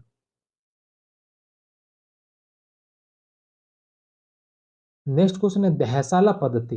दहसाला पद्धति में इलाही संवत के किन वर्षों के राजस्व को सम्मिलित किया गया? दहसाला पद्धति में इलाही संवत के किन वर्षों के राजस्व को सम्मिलित किया गया था? 15वें से 24वें। D number option. इलाही संवत 1583 में जारी किया गया। इसकी शुरुआत अकबर के राजारोहण के वर्ष 1556 ईस्वी से मानी गई। दहसाला पद्धति 1580 में लागू हुई, जिसमें पिछले 10 वर्षों के अनाज उत्पादन की दरों का औसत निकाला गया। 1580 में इलाही संवत का 24वां वर्ष है, अतः पिछले 10 वर्षों का मतलब है इलाही संवत के 15 से 24वां वर्ष। अकबर के राजस्व मंत्री टोडरमल ने 10 साल 1570 से 80 की कालावधि के लिए कृषि की पैदावार, कीमतों, कृषि भूमि का सावधानीपूर्वक सर्वेक्षण किया। इन आंकड़ों के आधार पर प्रत्येक फसल पर नकद के रूप में कर राजस्व निश्चित कर दिया गया। प्रत्येक सूबे प्रांत को राजस्व मंडलों में बांट दिया और प्रत्येक की हर फसल के लिए राजस्व दर की अलग सूची बनाई गई। राजस्व प्राप्त करने की इस व्यवस्था को जब्त कहा जाता है। यह व्यवस्था उन स्थानों पर प्रचलित थी जहां पर मुगल प्रशासनिक अधिकारी भूमि का निरीक्षण कर रहे थे और सावधानी पूर्वक उनका हिसाब रख सकते थे। ऐसा निरीक्षण गुजरात और बंगाल जैसे प्रांतों में संभव नहीं हो पाया। नेक्स्ट क्वेश्चन है कि 1663 में औरंगजेब के आदेश पर शेख निजाम बुरहानपुरी की अध्यक्षता में 6 व्यक्तियों द्वारा संकलित फतवा आलमगीरी थी। 1663 में औरंगजेब के आदेश पर शेख निजाम बुरहानपुरी की अध्यक्षता में 6 व्यक्तियों द्वारा संकलित फतवा आलमगीरी क्या थी? धार्मिक विनियमों का संग्रह। मध्यकालीन भारत का अंतिम संक्षिप्त इस्लामिक विधि संग्रह फतवा-ए-आलमगीर था, जिसे 2 लाख रुपए की लागत से औरंगजेब के आदेश पर शेख निजाम बुरहानपुरी की अध्यक्षता में धर्मवेत्ताओं की एक 6 सदस्यीय समिति ने 1663 ईस्वी में अरबी भाषा में तैयार किया था, जिसे भारत में रचित मुस्लिम कानून का सबसे बड़ा डाइजेस्ट व मुस्लिम न्यायशास्त्र फिके के क्षेत्र में सबसे सुव्यवस्थित कार्य माना जाता है। बर्टन स्टाइन के अनुसार यह रचना राजनीतिक और प्रशासनिक ढांचे में उलेमा की प्रमुखता की पुनर्स्थापना का प्रतिनिधित्व करती थी। नेक्स्ट क्वेश्चन है कि निम्नलिखित में से किस शासक ने सर्वप्रथम बादशाह की आकृति वाले सिक्के चलाए? निम्नलिखित में से किस शासक ने सर्वप्रथम बादशाह की आकृति वाले सिक्के चलाए थे? जहांगीर ने। 6 नंबर ऑप्शन। जहांगीर ने बादशाह बनने के बाद अपने पिता अकबर की आकृति वाले सिक्के जारी किए। कुछ वर्षों पश्चात उसने अपनी आकृति वाले सिक्के भी जारी किए थे। नेक्स्ट क्वेश्चन है कि मुगल काल में इजारा इजारा क्या था? मुगल काल में इजारा क्या था? तो भू राजस्व संग्रहण की एक व्यवस्था थी। भू राजस्व संग्रहण की एक व्यवस्था को इजारा कहा गया। मुगल बादशाह जहांगीर शाह के समय जुल्फिकार खान ने यह व्यवस्था शुरू की। इससे किसानों पर अत्याचार बढ़ा। यह भू राजस्व वसूलने का ठेका प्रथा थी। नेक्स्ट क्वेश्चन है कि किस मुगल बादशाह ने करोड़ी या आमिल राजस्व संग्रहकर्ता जो होता था और अमीन जो कर निर्धारक था के पद को विभाजित कर करोड़ी के पारिश्रमिक का हिस्सा 8% से कम कर 5% कर दिया था? तो यह क्या था? शाहजहां ने। 6 नंबर ऑप्शन। नेक्स्ट क्वेश्चन है कि मुगल काल में निम्नलिखित में से जहाज निर्माण के केंद्र थे। मुगल काल में जहाज निर्माण के केंद्र कौन से थे? लाहौर, बंगाल, कश्मीर और इलाहाबाद। ये चारों ही जो जहाज निर्माण के केंद्र थे। 2 नंबर ऑप्शन। नेक्स्ट क्वेश्चन है कि मुगलकालीन भारत में सर्वाधिक निर्यात होता था। मुगलकालीन भारत में सर्वाधिक निर्यात किसका होता था? तो सर्वाधिक निर्यात होता था सूती वस्त्र का। ए नंबर ऑप्शन। नेक्स्ट क्वेश्चन है कि दर्शनी और मुदती किसके प्रकार थे? दर्शनी और मुदती किसके प्रकार थे? हुंडी के। 6 नंबर ऑप्शन। उत्तर भारत में दर्शनी, दर्शन व मुदती या मियादी हुंडियां प्रचलित थी। दर्शनी में धानी जोग, सहजोग, फरमान जोग, देखन हार जैसे प्रकार थे। मुदती में भी धानी जोग, सहजोग, फरमान जोग और जोखमी जैसे प्रकार थे। दर्शनी में तुरंत या जल्दी भुगतान होता था। मुदती में हुंडी प्रस्तुत करने के बाद एक निश्चित अवधि में भुगतान करना होता था। हुंडी बिल ऑफ एक्सचेंज का इस्तेमाल व्यापारी व खास तौर से सराफा करते थे। नेक्स्ट क्वेश्चन है कि अब मुगलों के अधीन ग्राम्य व्यवस्था के राजस्व अधिकारियों के संबंध में निम्नलिखित में से कौन सा कथन असत्य है? मुगलों के अधीन ग्राम्य व्यवस्था के राजस्व अधिकारियों के संबंध में निम्नलिखित में से कौन सा कथन है जो असत्य कथन है? पहला कि अकबर ने राजस्व संग्रहण के 1% कमीशन के स्थान पर कानूनगो को जागीर बांटी थी। अकबर ने राजस्व संग्रहण के 1% कमीशन के स्थान पर कानूनगो को जागीर बांटी थी, तो यह सही है। दूसरे, अमीनों द्वारा बनाई गई कबूलियत पर चौधरी और मुकदम के साथ कानूनगो के हस्ताक्षर होते थे, यह भी सत्य है। कानूनगो से आशा की जाती थी कि वह आमिल द्वारा राजस्व की अवैध उगाही की सूचना राज्य अधिकारी को देगा। कानूनगो से आशा की जाती थी कि वह आमिल द्वारा राजस्व की अवैध उगाही की सूचना राज्य अधिकारियों को देगा। 6 नंबर ऑप्शन भी सही है। द नंबर है कि कानूनगो से आशा की जाती थी कि वह राजस्व संग्रहण क्षेत्र कानून व्यवस्था सुनिश्चित करेगा। कानूनगो से आशा की जाती थी कि वह राजस्व संग्रहण क्षेत्र में कानून व्यवस्था सुनिश्चित करेगा। तो कानून व्यवस्था सुनिश्चित करना कानूनगो का कार्य नहीं होता था। द नंबर ऑप्शन इसका गलत है।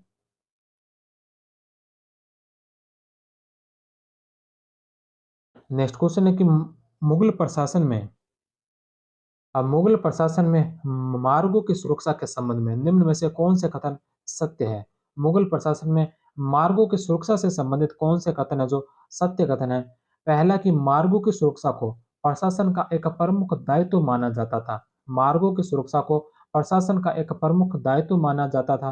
कारवां, सरायों और बाजारों के टांडाओ जो आमतौर पर सशस्त्र होते थे और नदियों में नौकाओं के बड़े से मार्ग में होने वाली डकैती, लूटपाट सुरक्षा के लिए संगठित किए जाते थे। तीसरे नंबर पर है कि मुगल साम्राज्य में जिस अधिकारी के इलाके में चोरी या डकैती होती थी, उसे माल बरामद करना होता था अथवा उसे स्वयं पीड़ित को मुआवजा देना होता था। अधिकारी अपना यह दायित्व पूरा करने के लिए क्रूरता की नीति अपनाते थे और संदिग्ध गांवों को ही लूट लेते थे। तो चारों ही ऑप्शन है जो इसके राइट है। The number option. Next question है कि प्रथम श्रेणी के मुगल पैदल सैनिक को किस नाम से जाना जाता था? प्रथम श्रेणी के मुगल पैदल सैनिक को किस नाम से जाना जाता था? अहसुम। स नंबर ऑप्शन। अहसाम या अहसुम पैदल सैनिकों का एक प्रकार था। नेक्स्ट क्वेश्चन है कि मुगल काल में स्कूल कॉलेज निर्माण का दायित्व किस विभाग को दिया गया? मुगल काल में स्कूल कॉलेज निर्माण का दायित्व कौन से विभाग को दिया गया? सुहूरत ए आम। The number option. निम्नलिखित में से कौन से ग्रंथ से औरंगजेब द्वारा कारीगरों पर लगने वाले विभिन्न प्रकार के करों को समाप्त करने की जानकारी मिलती है? निम्नलिखित में से कौन से ग्रंथ से औरंगजेब के द्वारा कारीगरों पर लगने वाले विभिन्न प्रकार के करों को समाप्त करने की जानकारी मिलती है? मीरात ए अहमदी। अली मोहम्मद खान की मीरात ए अहमदी से। नेक्स्ट क्वेश्चन है कि किस यूरोपीय यात्री ने यह टिप्पणी की थी? किस यूरोपीय यात्री ने यह टिप्पणी की थी कि भारत में शिक्षा की कोई व्यवस्था नहीं है? धार्मिक शिक्षा के लिए मदरसों को छोड़कर जहां पश्चिम के विज्ञान के अध्ययन को व्यवस्थित ढंग से पढ़ा जा सके, इसलिए यहाँ पश्चिमी विज्ञान तथा दर्शन में अभिरुचि किसी व्यक्ति विशेष के साथ ही पैदा होती है और उसी के साथ ही समाप्त हो जाती है। तो यह टिप्पणी कौन से यूरोपीय यात्री ने की थी कि भारत में शिक्षा की कोई व्यवस्था नहीं है, धार्मिक शिक्षा के लिए मदरसों को छोड़कर जहां पश्चिम के विज्ञान के अध्ययन को व्यवस्थित ढंग से पढ़ा जा सके, इसलिए जहां पश्चिमी विज्ञान तथा दर्शन में अभिरुचि किसी विशेष व्यक्ति के साथ ही पैदा होती है और उसी के साथ ही समाप्त हो जाती है, यह टिप्पणी की थी बर्नियर ने। ए नंबर ऑप्शन। अमीन के पद का सर्जन किसने किया? अमीन के पद का सृजन किसने किया था? तो अमीन के पद का सृजन किया था अकबर ने। अकबर ने। बे नंबर ऑप्शन। नेक्स्ट क्वेश्चन है कि निम्नलिखित में से किसकी सेना में सर्वाधिक दक्कनी अमीर थे? निम्नलिखित में से किसकी सेना में सर्वाधिक दक्कनी अमीर थे औरंगजेब की सेना में? The number option. औरंगजेब की सेना में सर्वाधिक दक्कनी अमीर थे। सर्वाधिक हिंदू मनसबदार लगभग 33% भी औरंगजेब के काल में थे। औरंगजेब के शासनकाल के उत्तरार्ध में मुगल अमीर वर्ग में राजपूत, ईरानी, तुरानी मनसबदारों की संख्या में कमी आई। दक्कनी मनसबदारों की बढ़ती संख्या के कारण जागीर संकट पैदा हुआ। जागीर संकट तो सतीश चंद्र ने मुगल साम्राज्य के पतन का कारण माना है। सतीश चंद्र ने ही जमींदारों, जागीरदारों व किसानों के त्रिपक्षीय संबंधों की ओर इशारा करते हुए मुगल साम्राज्य के पतन को रेखांकित किया है। अकबर के शासनकाल में 29 ऐसे मनसबदार थे जो 5,000 जात के पदवी थे। औरंगजेब के शासनकाल तक ऐसे मनसबदारों की संख्या 79 हो गई थी। नेक्स्ट क्वेश्चन है कि मुगल केंद्रीकृत सत्ता की वास्तविक एक बात है। मुगल केंद्रीकृत सत्ता की वास्तविकता एक बात है, एक अच्छी थी या बुरी थी, यह दूसरी बात है। मुगल केंद्रीकृत सत्ता की वास्तविकता एक बात है, वह अच्छी थी या बुरी थी, यह दूसरी बात है। किसका कथन है? जे एफ रिचर्ड्स का। The number option. Next question है, जफर खानी, जहांगीरी, खासा और चौतर आदि निम्न में से किसकी श्रेणियां थी? जफर खानी, जहांगीरी, खासा और चौतर जो किसकी श्रेणियां थी वस्त्रों की? ए नंबर ऑप्शन। नेक्स्ट क्वेश्चन है कि व्यापारियों द्वारा दस्तकारों को वांछित माल प्राप्त करने हेतु व्यापारियों द्वारा दस्तकारों को वांछित माल प्राप्त करने हेतु दी गई अग्रिम धनराशि के लिए किस शब्द का प्रयोग किया जाता था? ददनी। D number option. ददनी माल प्राप्ति हेतु दस्तकारों शिल्पियों को दी गई अग्रिम धनराशि। सौंदर्य या तकावी, यह एक कृषि ऋण था जो बीज जुताई तथा बीज जुताई या बिना उद्देश्य बताए भी दे दिया जाता था। नेक्स्ट क्वेश्चन है, ज़्वाबित क्या थे? ज़्वाबित क्या थे? ज़्वाबित राज्य के कानून को कहा गया। नेक्स्ट क्वेश्चन है कि निम्नलिखित में से सर्वप्रथम किसने यह स्पष्टीकरण दिया? अब निम्नलिखित में से सर्वप्रथम किसने यह स्पष्टीकरण दिया कि इसका कोई आधार नहीं है कि समस्त मुकदम और खोत हिंदू थे? इसका कोई आधार नहीं है कि समस्त मुकदम और खोत जो हिंदू थे। यह स्पष्टीकरण किसने दिया था? डब्ल्यू एच मोरलैंड ने। बे नंबर ऑप्शन।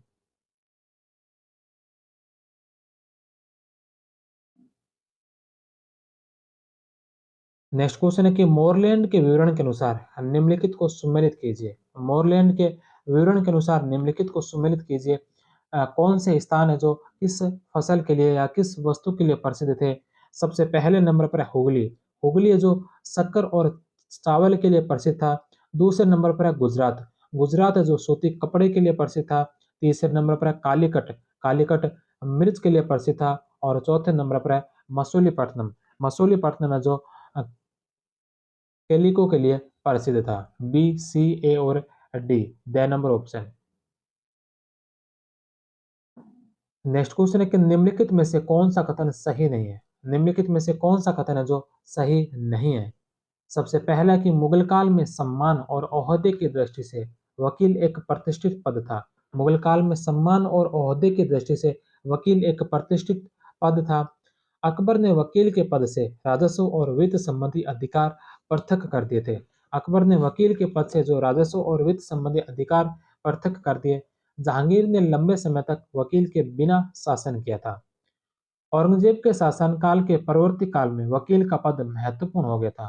तो औरंगजेब के काल तक आते आते वकील का पद समाप्त हो गया था, अब महत्वपूर्ण नहीं। द नंबर ऑप्शन गलत है। नेक्स्ट क्वेश्चन है कि निम्न में से किस मुगल बादशाह ने कृषि करों की एक उल्लेखनीय प्रणाली की स्थापना कर साम्राज्य की सामूहिक संपत्ति में काफी वृद्धि की? निम्नलिखित में से किस मुगल बादशाह ने कृषि करों की एक उल्लेखनीय प्रणाली की स्थापना कर साम्राज्य की सामूहिक संपत्ति में काफी वृद्धि की थी? अकबर ने। छह नंबर ऑप्शन। निम्नलिखित में से किस अनुदान के लाभार्थी व्यक्ति नहीं नहीं संस्थाएं हुआ करती थी? निम्नलिखित में से किस अनुदान के लाभार्थी व्यक्ति नई संस्थाएं हुआ करती थी? औकाफ। ए नंबर ऑप्शन। औरंगजेब के काल में चांदी के रुपए का वजन था। औरंगजेब के काल में चांदी के रुपए का वजन कितना था? 180 ग्राम। नेक्स्ट है कि निम्नलिखित में से कौन सा मुगल काल में एक महत्वपूर्ण व्यापारिक केंद्र नहीं था? निम्नलिखित में से कौन सा मुगल काल में एक महत्वपूर्ण व्यापारिक केंद्र नहीं था? तो आगरा, बुरहानपुर और लाहौर ये तीनों व्यापारिक केंद्र थे। गोलकुंडा व्यापारिक केंद्र नहीं था।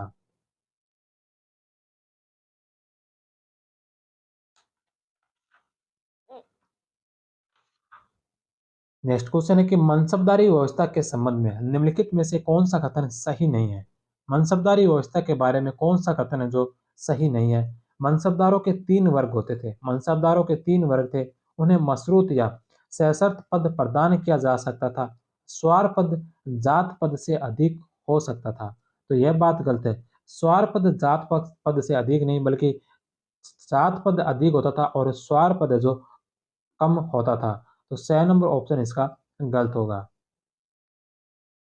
सभी सैन्य व नागरिक अधिकारियों को मनसब या पद प्रदान किए जाते थे। सभी सैन्य व नागरिक अधिकारियों को मनसब या पद प्रदान किए जाते थे। द नंबर ऑप्शन भी इसका सही है। नेक्स्ट क्वेश्चन है कि अबुल फजल ने आईन अकबरी में मुगल साम्राज्य की अनुमानित आय कितनी बताई है। अबुल फजल ने आईन अकबरी में मुगल साम्राज्य की अनुमानित आय कितनी बताई है, तो यह बताई है 90 करोड़। नेक्स्ट क्वेश्चन है कि निम्नलिखित में से कौन सा कथन असत्य है। निम्नलिखित में से कौन सा कथन है जो असत्य कथन है। पहला कि मोरलैंड ने India at the death of Akbar, India at the death of Akbar, death of Akbar में दास्ता का विस्तार पूर्वक से वर्णन किया है।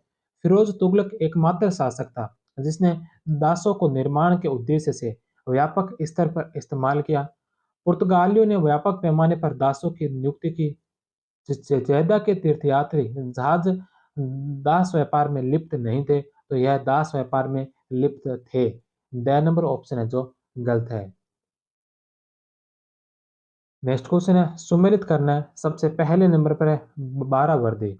बारावर्दी क्या थे, तो तदर्थ भुगतान पर नियुक्ति को बारावर्दी कहा गया। सयुरगल, सयुरगल क्या था, कर मुक्त भूमि जो होती थी उसे सुयुरगल या सयुरगल कहा गया। अल्तमगा, अल्तमगा जागीर कौन सी होती थी। अल्तमगा अधिन्यासी के परिवार को उसके मूल स्थान में स्थायी राजस्व आवंटन जो होता था उसे अल्तमगा कहा गया। और चौथे नंबर पर है अब बैतुल माल। बैतुल माल जो सार्वजनिक राजकोष को बैतुल माल कहा गया। बी, ए, डी और सी, बे नंबर ऑप्शन। नेक्स्ट क्वेश्चन है कि मुगल बादशाह अमीरों को कई प्रकार की दंड पताकाओं से सम्मानित करते थे। मुगल बादशाह अमीरों को कई प्रकार की दंड पताकाओं से सम्मानित करते थे। शाहजहां ने निम्नलिखित में से किस दंड पताका को इस सूची में शामिल किया। मुगल बादशाह जो अमीरों को कई प्रकार की दंड पताकाओं से सम्मानित करते थे, शाहजहां ने निम्नलिखित में से किस पताका को इस सूची में शामिल किया है। माही मरातिब, D number option. Next question है कि निम्नलिखित में से किसने अपने पिता के शासन के बारे में कहा कि निम्नलिखित में से किसने अपने पिता के शासन के बारे में कहा कि ईरान सिर्फ शियाओं के लिए, तुर्की सिर्फ सुन्नियों के लिए है, जबकि भारत में सुन्नी और शिया एक मस्जिद में तथा ईसाई और यहूदी एक चर्च में इकट्ठे होकर पूजा करते हैं। ये कहा था जहांगीर ने। बे नंबर ऑप्शन। नेक्स्ट क्वेश्चन है कि अकबर के काल में निम्नलिखित में से कौन से भू क्षेत्रों का आंकलन पूर्ण दरों पर किया जाता था। अकबर के काल में कौन से जो भू क्षेत्र थे जिनका आंकलन पूर्ण दरों के आधार पर किया जाता था। पोलज और प्रति, एक और दो, ए नंबर ऑप्शन।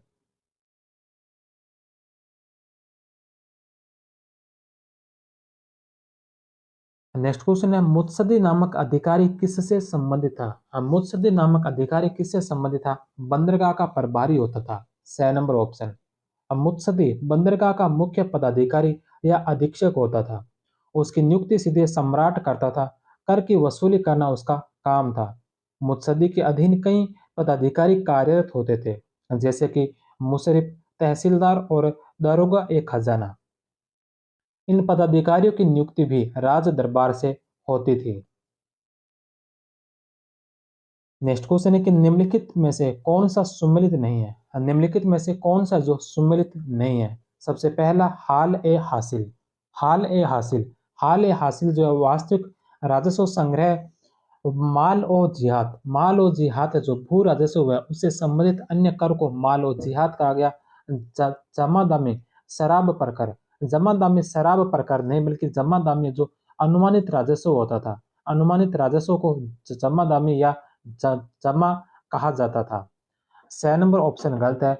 और द नंबर है शायर जिहात। शायर जिहात है जो व्यापार और वाणिज्य से संबंधित टैक्स होता था। ए, बे और द सही है। स नंबर असुमेलित है। जमा दामी अनुमानित राजस्व, संक्षेप में जमा अनुमानित राजस्व, हासिल वास्तविक राजस्व संग्रह को कहा जाता था। साम्राज्य में भू राजस्व और अन्य करों में हुई आयों का अलग अलग हिसाब रखने का प्रयत्न किया जाता था। इस दृष्टि से करों को माल और जियात और सायर जियात में वर्गीकृत किया गया। इसमें प्रथम भू राजस्व से और द्वितीय व्यापार और वाणिज्य पर लगाए गए करों से संबंध था। कर निर्धारण और वसूली की सुविधा की दृष्टि से मल्हात महलात ए शायर या शायर महाल आदि राजस्व संबंधी अलग क्षेत्र विभाजन बड़े नगरों में किया गया। नेक्स्ट क्वेश्चन है महसूल ए दारुल जर्ब। महसूल ए दारुल जर्ब नामक शुल्क किससे संबंधित था? टकसाल शुल्क। The number option. यह ढाली गई मुद्रा का 5% था। नेक्स्ट क्वेश्चन है कि मनसबदारी व्यवस्था में मशरूत किससे संबंधित है? मनसबदारी व्यवस्था में मशरूत किससे संबंधित है? सशर्त पद होता था। ए नंबर ऑप्शन। मनसबदारी व्यवस्था की शुरुआत अकबर ने की, जिसमें सैन्य व सामान्य प्रशासन के सभी अधिकारियों को मनसब प्रदान किया जाता था। मनसब एक पद मनसब एक पद था। मनसब प्रदान करना बादशाह का विशेषाधिकार था। इस प्रकार की व्यवस्था मध्य एशियाई मंगोल सैन्य तंत्र में भी थी। शाहजहां ने इसमें मासिक वेतन प्रणाली लागू की। मनसबदारी प्रथा में मशरूत का नया नियम औरंगजेब ने लागू किया था।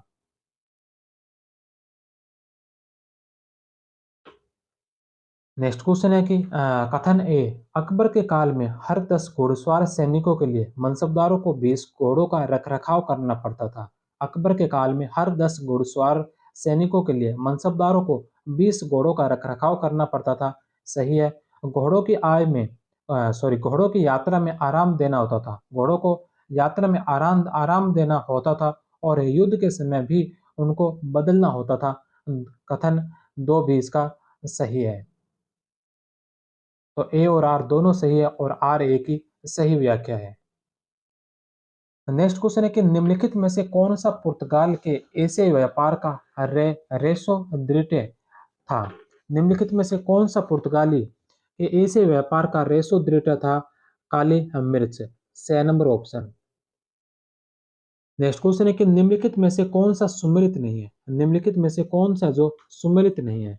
सबसे पहला मीर बख्शी। मीर बख्शी जो सैन्य विभाग का मंत्री और महावेतनाधिकारी होता था। मीर बख्शी सैन्य विभाग का मंत्री और महावेतनाधिकारी होता था। मीर मुंशी बादशाह का मुख्य सचिव व शाही पत्राचार का प्रभारी होता था। मीर ए अर्ज जो बादशाह की यात्राओं का प्रबंधक नहीं, बल्कि मीर ए अर्ज जो याचिका प्रभारी होता था। मीर ए अर्ज याचिका प्रभारी था। 6 नंबर ऑप्शन गलत है। और चौथा है मीर ए तुजुक। मीर ए तुजुक है जो समारोह का अधिकारी होता था। ए बे और दे सही है।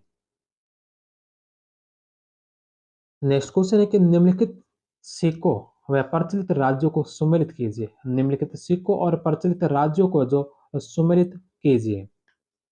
महमूदी महमूदी प्रकार के सिक्के कहाँ चले गए? गुजरात सल्तनत में। रुपया नाम के सिक्के कहाँ चले थे? सूर साम्राज्य के समय। पगोड़ा सिक्के विजयनगर में। और टंका प्रकार के सिक्के जो दिल्ली सल्तनत में चलाए गए थे। तो चारों ही सम्मिलित है। ए बी सी और डी। ए नंबर ऑप्शन। नेक्स्ट क्वेश्चन है कि मध्यकाल में कोरोमंडल तट पर स्थित नरसार नरसापुर पेटा और मादापोलम किसके लिए प्रसिद्ध थे? मध्यकाल में कोरोमंडल तट पर स्थित नरसापुर पेटा और मादापोलम किसके लिए प्रसिद्ध थे? जहाज निर्माण के लिए। नेक्स्ट क्वेश्चन है कि किस यात्री ने लिखा कि कुस्तुनतुनिया के सुल्तान ने अपने जहाजों का निर्माण बंगाल में करवाया? किस यात्री ने लिखा कि कुस्तुनतुनिया के सुल्तान ने अपने जहाजों का निर्माण जो बंगाल में करवाया था? Caesar de फेडरिसी।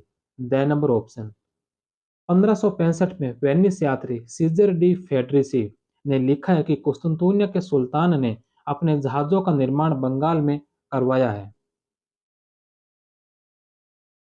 नेक्स्ट क्वेश्चन है कि पूर्व आधुनिक कालीन यूरोपीय या राजाओं की भांति पूर्व आधुनिक कालीन यूरोपीय राजाओं की भांति उनके समकालीन मुगल बादशाह अपने रोजमर्रा के व्यय के लिए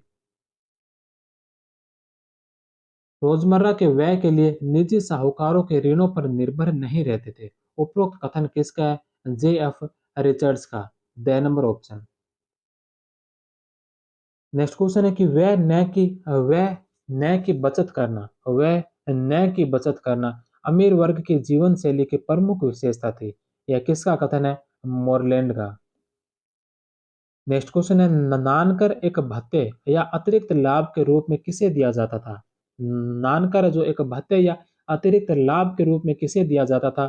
जमींदारों को। 6 नंबर ऑप्शन। एक मुगल जमींदार की आय इसके स्वामित्व संबंधित दावे मालिकाना का 10% था, गुजरात में 25%, जिसमें 5-10% नानकर जोड़ जोड़ा जाता था, जो लगान एकत्रित करने के एवज में लगान अधिकारियों से वह प्राप्त करता था।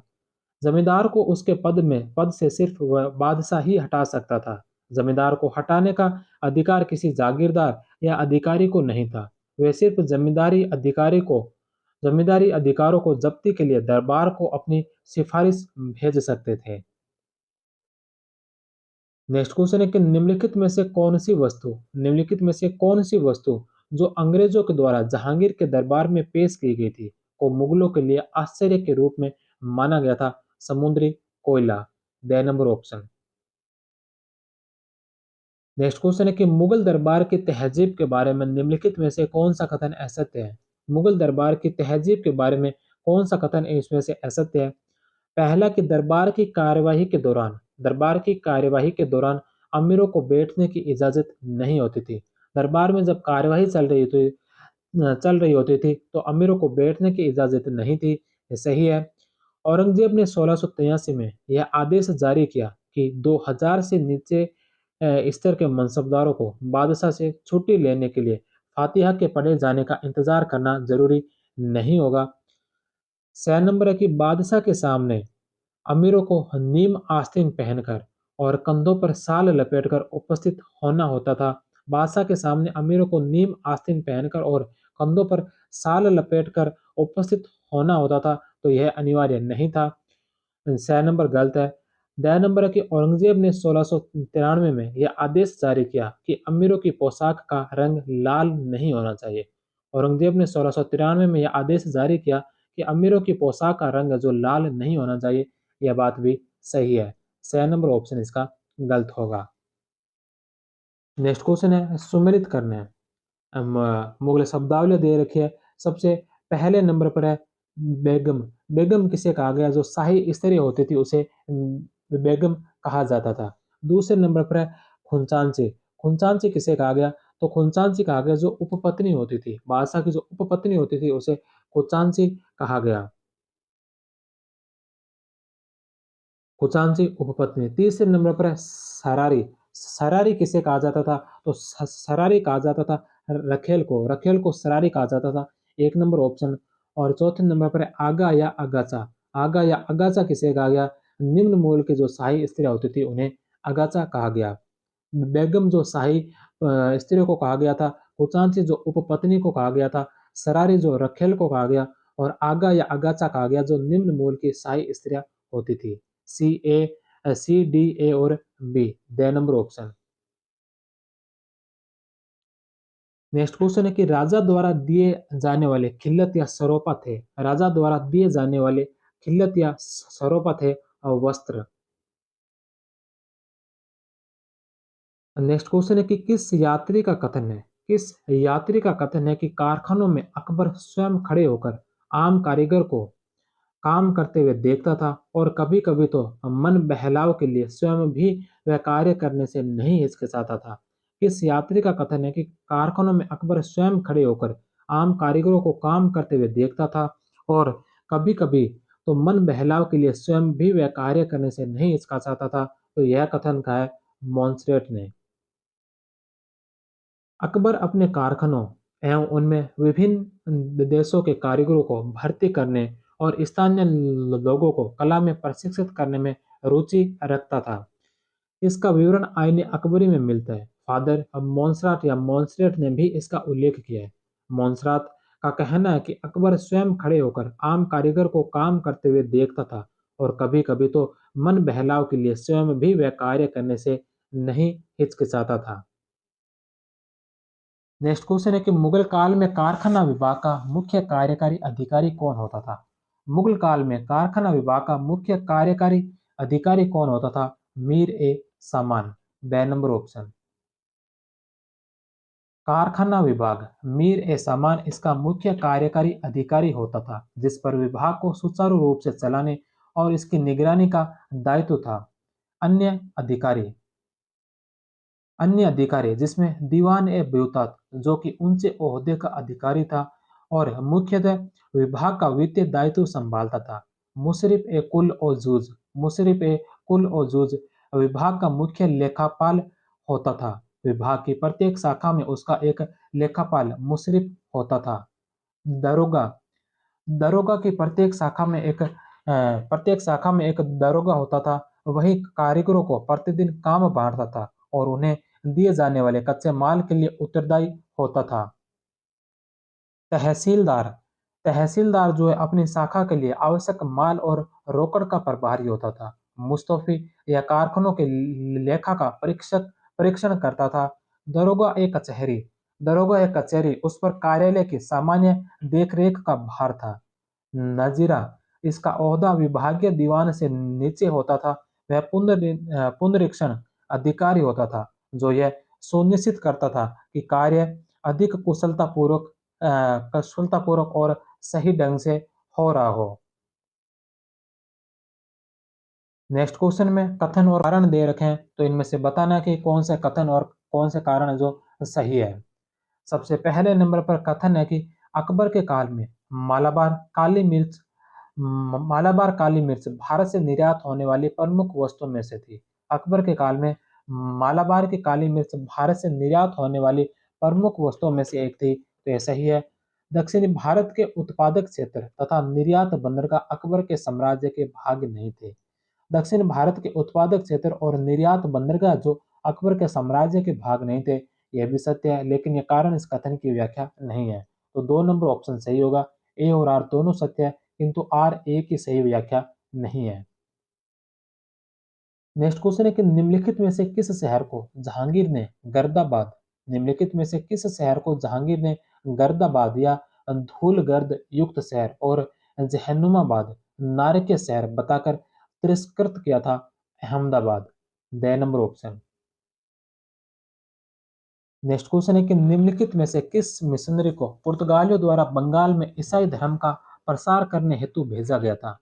निम्नलिखित में से किस मिशनरी को जो पुर्तगालियों के द्वारा बंगाल में ईसाई धर्म का प्रचार करने हेतु भेजा गया था? Sebastian Manrique. 6 number option.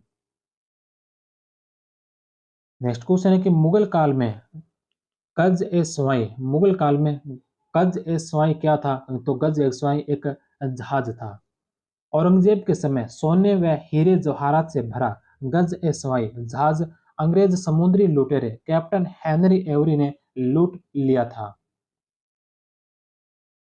Next question है कि मुगल काल में सुखेत मंडी प्रसिद्ध थी। मुगल काल में सुखेत मंडी किसके लिए प्रसिद्ध थी? तांबे की खानों के लिए। नेक्स्ट क्वेश्चन है कि मुगल बैलिस्टर स्तंभों के एकमात्र अवशेष किस मुगल बादशाह के किलों या महलों में मिलते हैं?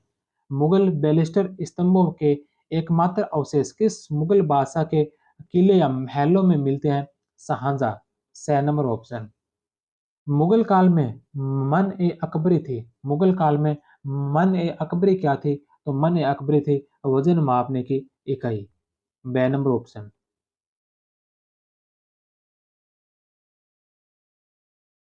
नेक्स्ट क्वेश्चन है नियम है कि कृपा पात्र अपने दाहिने हाथ के पश्च भाग को जमीन पर रखकर और तब तक इसे धीरे धीरे उठाता है और जब तक वह सीधे खड़े न हो जाए, और खड़े होने पर वह अपने हाथ की हथेली को अपने सिर के मध्य भाग पर रखता है। नियम है कि कृपा पात्र अपने दाहिने हाथ के पश्च भाग को जमीन पर रखकर और तब तक धीरे धीरे उठाता है जब तक वह सीधे खड़े न हो जाए, और खड़े होने पर वह अपने हाथ की हथेली को अपने सिर के मध्य भाग में रखता है। उपरोक्त कथन में अबुल फजल निम्नलिखित में से दंडोत प्रणाम की किस विधि की बात कर रहा है? तस्लीम की। 2 नंबर ऑप्शन। नेक्स्ट क्वेश्चन है कि निम्नलिखित में से कौन सी अबुल फजल के इतिहास लेखन की विशेषता नहीं है? निम्नलिखित में से कौन सी जो अबुल फजल के इतिहास लेखन की विशेषता नहीं है? सबसे पहला कि इतिहास के प्रति तर्क आधारित अभिगम का प्रयोग, तत्कालीन उपलब्ध समस्त स्रोतों के आधार पर लेखन, इतिहास लेखन में गैर मुस्लिमों की उपलब्धियों को स्थान, और सल्तनत कालीन इतिहास लेखन की परंपरा के अनुरूप लेखन। तो अबुल फजल ने सल्तनत कालीन इतिहास लेखन की परंपरा से हटकर लेखन किया था, उसके अनुरूप लेखन नहीं किया था। द नंबर ऑप्शन गलत है। नेक्स्ट क्वेश्चन है कि मुगल काल में सा क्या था? मुगल काल में सा क्या था? तो यह एक फारसी चक्का जो कुएं से पानी निकालने के काम आता था, उसे साक्या कहा गया। नेक्स्ट क्वेश्चन है कि मुगल काल में वाला शाही था। मुगल काल में वाला शाही क्या था? शाही अंगरक्षक दल। The number option. Next question है कि इब्न ए अरबी द्वारा प्रतिपादित वहदत अल वजूद पर आधारित तौहीद ए इलाही का प्रतिपादन किसने किया? इब्न ए अरबी द्वारा प्रतिपादित वहदत अल वजूद पर आधारित तौहीद ए इलाही का प्रतिपादन किसने किया था? अकबर ने। ए नंबर ऑप्शन। परमतों की एकता या एकेश्वरवाद पर आधारित विचार पद्धति तौहीद ए इलाही का प्रतिपादन अकबर ने किया है। नेक्स्ट क्वेश्चन है कि मनसबदारी के संबंध में निम्नलिखित कथनों पर विचार कीजिए। मनसबदारी से संबंधित दो कथन दे रखे हैं। पहला कि किसी व्यक्ति को मनसबदार के रूप में नियुक्त करने की सिफारिश हेतु पेश की जाने वाली याचिका तजवीब कहलाती थी। किसी व्यक्ति को मनसबदार के रूप में नियुक्त करने की सिफारिश हेतु पेश की जाने वाली याचिका जो तजवीब कहलाती थी। मनसब का आवंटन आनुवंशिक आधार पर न होकर योग्यता के आधार पर होता था। मनसब का जो आवंटन है आनुवंशिक आधार पर न होकर योग्यता के आधार पर होता था। तो दो नंबर ऑप्शन भी सही है। तो दोनों ही ऑप्शन इसके सत्य हैं। दोनों सही। स नंबर ऑप्शन। नेक्स्ट क्वेश्चन है कि मुगल काल में वह जमीन जिसे हर साल जो जोता जाता था, मुगल काल में वह जमीन जिसे हर साल में जोता जाता था, उसे क्या कहा गया? ओलज। आईने अकबरी के अनुसार भूमि का वर्गीकरण ओलज। इस पर हर साल खेती होती थी।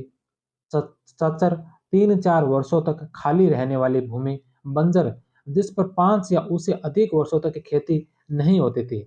परती या परोती, जिसे उर्वरक शक्ति प्राप्त करने के लिए कुछ समय बिना जोते छोड़ दिया जाता था। नेक्स्ट क्वेश्चन है इरादत खां। इरादत खां, अफजल खां, इस्लाम खां, सादुल्ला खां किस मुगल शासक के समय दीवान थे? इरादत खां, अफजल खां, इस्लाम खां और सादुल्ला खां कौन से मुगल शासक के समय दीवान थे? शाहजहां के समय।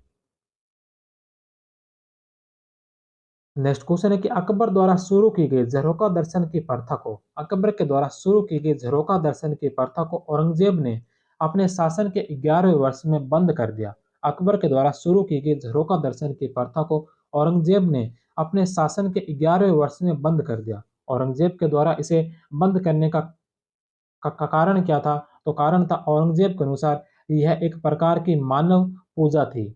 स नंबर ऑप्शन। और मानव पूजा जो इस्लाम में हराम मानी गई है। नेक्स्ट क्वेश्चन है कि पदक्रम की दृष्टि से निम्नलिखित मुगलकालीन मंत्रियों का सही क्रम क्या है? पदक्रम की दृष्टि से मुगलकालीन मंत्रियों का सही क्रम क्या है? तो इसमें सबसे उच्च पद पर वकील ए मुतलक होता था। इसके नीचे दीवान ए आला, फिर मीर बख्शी, और मीर बख्शी से जो छोटा पद होता था वह होता था मीर ए सामा का या मीर ए सामान का। तो इसमें चार, दो, तीन और एक। The number option. वकील, वकील के पश्चात दीवान, फिर मीर बख्शी, मीर ए सामान और सदर उस सुदूर। नेक्स्ट क्वेश्चन है कि पहला मुगल शासक जिसने घोड़ों पर दाग लगाने की प्रथा शुरू की। पहला मुगल शासक कौन था जिसने घोड़ों पर दाग लगाने की प्रथा शुरू की थी? अकबर ने। ए नंबर ऑप्शन। इसके अलावा सैनिकों का होलिया रखने की प्रथा भी अकबर के द्वारा शुरू की गई थी। नेक्स्ट क्वेश्चन है कि मुगल कालीन सैन्य व्यवस्था के संबंध में निम्नलिखित कथनों पर विचार कीजिए। मुगल कालीन सैन्य व्यवस्था से संबंधित निम्नलिखित कथनों पर विचार कीजिए। पहला कि जिन घुड़सवार सैनिकों को राज्य द्वारा घोड़े व अन्य साजो सामान उपलब्ध करवाया जाता था वे बारगीर कहलाते थे। जिन घुड़सवार सैनिकों को राज्य के द्वारा घोड़े व अन्य साजो सामान उपलब्ध करवाया जाता था वे बारगीर कहलाते थे। यह बात बिल्कुल सही है। दूसरा कि जो अपने निजी घोड़े और हथियार लाते थे उन्हें सिलेदार कहा जाता था। इनका वेतन बारगिरों से ज्यादा होता था। 2 नंबर ऑप्शन भी सही है। दोनों ही ऑप्शन इसके सही होंगे। नेक्स्ट क्वेश्चन है कि वतन जागीर के संबंध में निम्नलिखित कथनों पर विचार कीजिए। वतन जागीर के संबंध में निम्नलिखित कथनों पर विचार कीजिए। पहला कि मुगल प्रशासनिक संवर्ग में आए जिन शासकों को उनके पैतृक राज्य की भूमि में जो जागीर आवंटित होती थी उसे वतन जागीर कहते हैं। मुगल प्रशासनिक संवर्ग में आए जिन शासकों को उनके पैतृक राज्य की भूमि में जो जागीर आवंटित होती थी उसे वतन जागीर कहते हैं। ऐसी जागीरें सामान्यतः राजपूत शासकों को प्रदान की जाती थी। यह जागीर वंशानुगत होती थी। तो तीनों ही ऑप्शन इसके सही है। The number option. Next question है कि अकबर के काल में 5000 जात वाले मनसबदारों की संख्या कितनी थी? अकबर के काल में 5000 जात वाले मनसबदारों की संख्या कितनी थी? 29। अकबर के काल में 29 मनसबदार ऐसे थे जो 5000 जात के पदवी थे। औरंगजेब के शासनकाल में ऐसे मनसबदार 79 हो गए थे। नेक्स्ट क्वेश्चन है कि मुगल कालीन प्रशासनिक व्यवस्था के संबंध में निम्नलिखित कथनों पर विचार कीजिए। मुगल कालीन प्रशासनिक व्यवस्था के निम्नलिखित कथनों पर विचार कीजिए। पहला कि मुगल काल में प्रांतों को सूबा कहा जाता था। मुगल काल में जो प्रांतों को सूबा कहा जाता था और सूबे को सरकारों में, सरकारों को परगनों में, परगनों को गांव में विभाजित किया गया। प्रांतों को सूबा कहा गया, सूबे को सरकारों में, सरकारों को परगनों में और परगनों को जो गांव में विभाजित किया गया। तो यह सही है। अकबर ने सरकार व परगने के बीच चकला नामक प्रशासनिक इकाई का विकास किया था। तो परगने और सरकार और परगने के बीच जो चकला नामक प्रशासनिक इकाई का विकास किया था, यह अकबर ने नहीं बल्कि यह किया था शाहजहां ने। तो 2 नंबर ऑप्शन इसका गलत है। सही कथन कौन सा है? केवल एक सही, ए नंबर ऑप्शन। चकला नामक प्रशासनिक इकाई का विकास शाहजहां के काल में हुआ था। नेक्स्ट क्वेश्चन है कि मुगलकालीन सैन्य प्रशासन के संबंध में निम्नलिखित कथनों पर विचार कीजिए। मुगलकालीन सैन्य प्रशासन से संबंधित निम्नलिखित कथन। पहला कि अहदी बादशाह द्वारा उच्च वेतन पर नियुक्त सैनिक थे जो राजा के अंगरक्षक के रूप में नियुक्त होते थे। अहदी जो बादशाह द्वारा उच्च वेतन पर नियुक्त सैनिक थे जो राजा के अंगरक्षक के रूप में नियुक्त होते थे। तो यह सही है। दूसरा, दाखिले की नियुक्ति मनसबदारों द्वारा की जाती थी और इन्हें मनसबदारों के अधीन ही रखा जाता था। दाखिले की नियुक्ति जो मनसबदारों के द्वारा की जाती थी, तो दाखिले की नियुक्ति मनसबदारों के द्वारा नहीं बल्कि इनकी नियुक्ति जो राज्य स्वयं करता था। 2 नंबर ऑप्शन इसका गलत है, केवल एक सही, ए नंबर ऑप्शन। दाखिली सैनिकों को मनसबदारों के अधीन नियुक्त किया जाता था, लेकिन अहदी सहायक घुड़सवार सैनिक की तरह इनकी नियुक्ति जो राज्य द्वारा की जाती थी। अतः दाखिली सैनिक पूरक सैनिक की तरह होते थे। नेक्स्ट क्वेश्चन है कि अभियानों के समय मनसबदारों की सहायता के लिए भेजे जाने वाले सैनिकों को कहते थे। अभियानों के समय मनसबदारों की सहायता के लिए मनसबदारों की सहायता के लिए भेजे जाने वाले सैनिकों को क्या कहा जाता था? कुमकी, बे नंबर ऑप्शन। नेक्स्ट क्वेश्चन है सरकार जिला प्रशासन का एक अधिकारी जो लगान व भूमि संबंधी कागजात तैयार करता था और राजस्व अधिकारियों के संस्थापन का कार्य करता था। बितिकची परगने में यही काम कारकुन करता था। नेक्स्ट क्वेश्चन है कि मुगल कालीन प्रांतीय प्रशासन में पटवारियों का प्रमुख अधिकारी जिसे अबुल फजल ने किसानों का आश्रयदाता कहा। मुगल कालीन प्रांतीय प्रशासन में पटवारियों का प्रमुख अधिकारी जिसे अबुल फजल ने किसानों का आश्रयदाता कहा। कानून गो, बे नंबर ऑप्शन। यह परगने के पटवारियों का प्रमुख था और भूमि संबंधी रिकॉर्ड रखता था। शाहजहां के काल में एक परगने में 2 या 2 से अधिक कानूनगो की नियुक्ति होती थी। औरंगजेब ने दोबारा एक कानूनगो नियुक्त करना शुरू किया। नेक्स्ट क्वेश्चन है कि मुगल काल में अहसाम और सहबंदी सैनिक होते थे। मुगल काल में अहसाम और सहबंदी सैनिक कौन होते थे? पैदल सैनिक। अहसाम बंदूक और तलवार चलाने में निपुण होते थे। सहबंदी अस्थायी रूप से भर्ती होते थे जो मालगुजारी वसूलने और रसद आपूर्ति में मदद करते थे। दोनों ही पैदल सैनिकों के प्रकार है। नेक्स्ट क्वेश्चन है कि मनसबदारी व्यवस्था के संदर्भ में निम्नलिखित कथनों पर विचार कीजिए। मनसबदारी व्यवस्था से संबंधित कथन दे रखे हैं। पहला कथन है कि मुगल काल में मनसबदारी व्यवस्था की शुरुआत अकबर के काल में हुई। मुगल काल में मनसबदारी व्यवस्था की शुरुआत अकबर के काल में हुई। मनसबदारी व्यवस्था में सवार का अर्थ घुड़सवारों की संख्या से है। सवार का जो अर्थ है यह घुड़सवारों की संख्या से है। मनसब लिखते समय जात का मनसब पहले और स्वार का बाद में लिखा जाता है। सामान्यतः जात की संख्या स्वार से अधिक होती थी। तो चारों ही कथन इसमें सही है। उपरोक्त में से कौन से कथन सही है? चारों ही। D number option. मनसबदारी का सुझाव सर्वप्रथम खलीफा अब्बास सईद ने दिया। इसके पश्चात मंगोलों द्वारा सैनिक व्यवस्था को दशमलव पद्धति के आधार पर निर्धारित किया गया। चंगेज खान ने सेना को 10 से 10,000 के दर्जों में बांट दिया। नेक्स्ट क्वेश्चन है कि मुगल काल में परगने का प्रमुख राजस्व अधिकारी होता था। मुगल काल में परगने का प्रमुख राजस्व अधिकारी कौन होता था? आमिल। बे नंबर ऑप्शन। आमिल परगने का मुख्य राजस्व अधिकारी। सिकदार परगने का प्रमुख। अमीन अकबर के समय सूबे के प्रमुख अधिकारियों में से एक था, जो शाहजहां के काल में जमा का निर्धारण करता था। लेकिन मुख्य रूप से अमीन का काम आमिल के कार्यों में शांति व सुव्यवस्था बनाए रखने का था। फौजदार परगने के कोष खजाने का प्रभारी होता था। नेक्स्ट क्वेश्चन है कि प्रांतों में न्यायिक अधिकारियों के रूप में मीर ए अदल नामक अधिकारी की नियुक्ति की शुरुआत किसने की? प्रांतों में न्यायिक अधिकारियों के रूप में मीर ए अदल नामक अधिकारी की नियुक्ति की शुरुआत किसने की थी? अकबर ने। ए नंबर ऑप्शन। और इसी के साथ ही आज की क्लास को यहीं समाप्त करते हैं, क्योंकि इस चैप्टर में करीबन 300 के आसपास प्रश्न हैं, 280-85 प्रश्न हैं। तो 150 प्रश्न आज कर लिए, बाकी बचे जो 140 के आसपास प्रश्न हैं उनको हम कल की क्लास में करेंगे। तो मिलते हैं हम कल की क्लास में, तब तक आप सभी का बहुत बहुत धन्यवाद। जय हिंद, वंदे मातरम।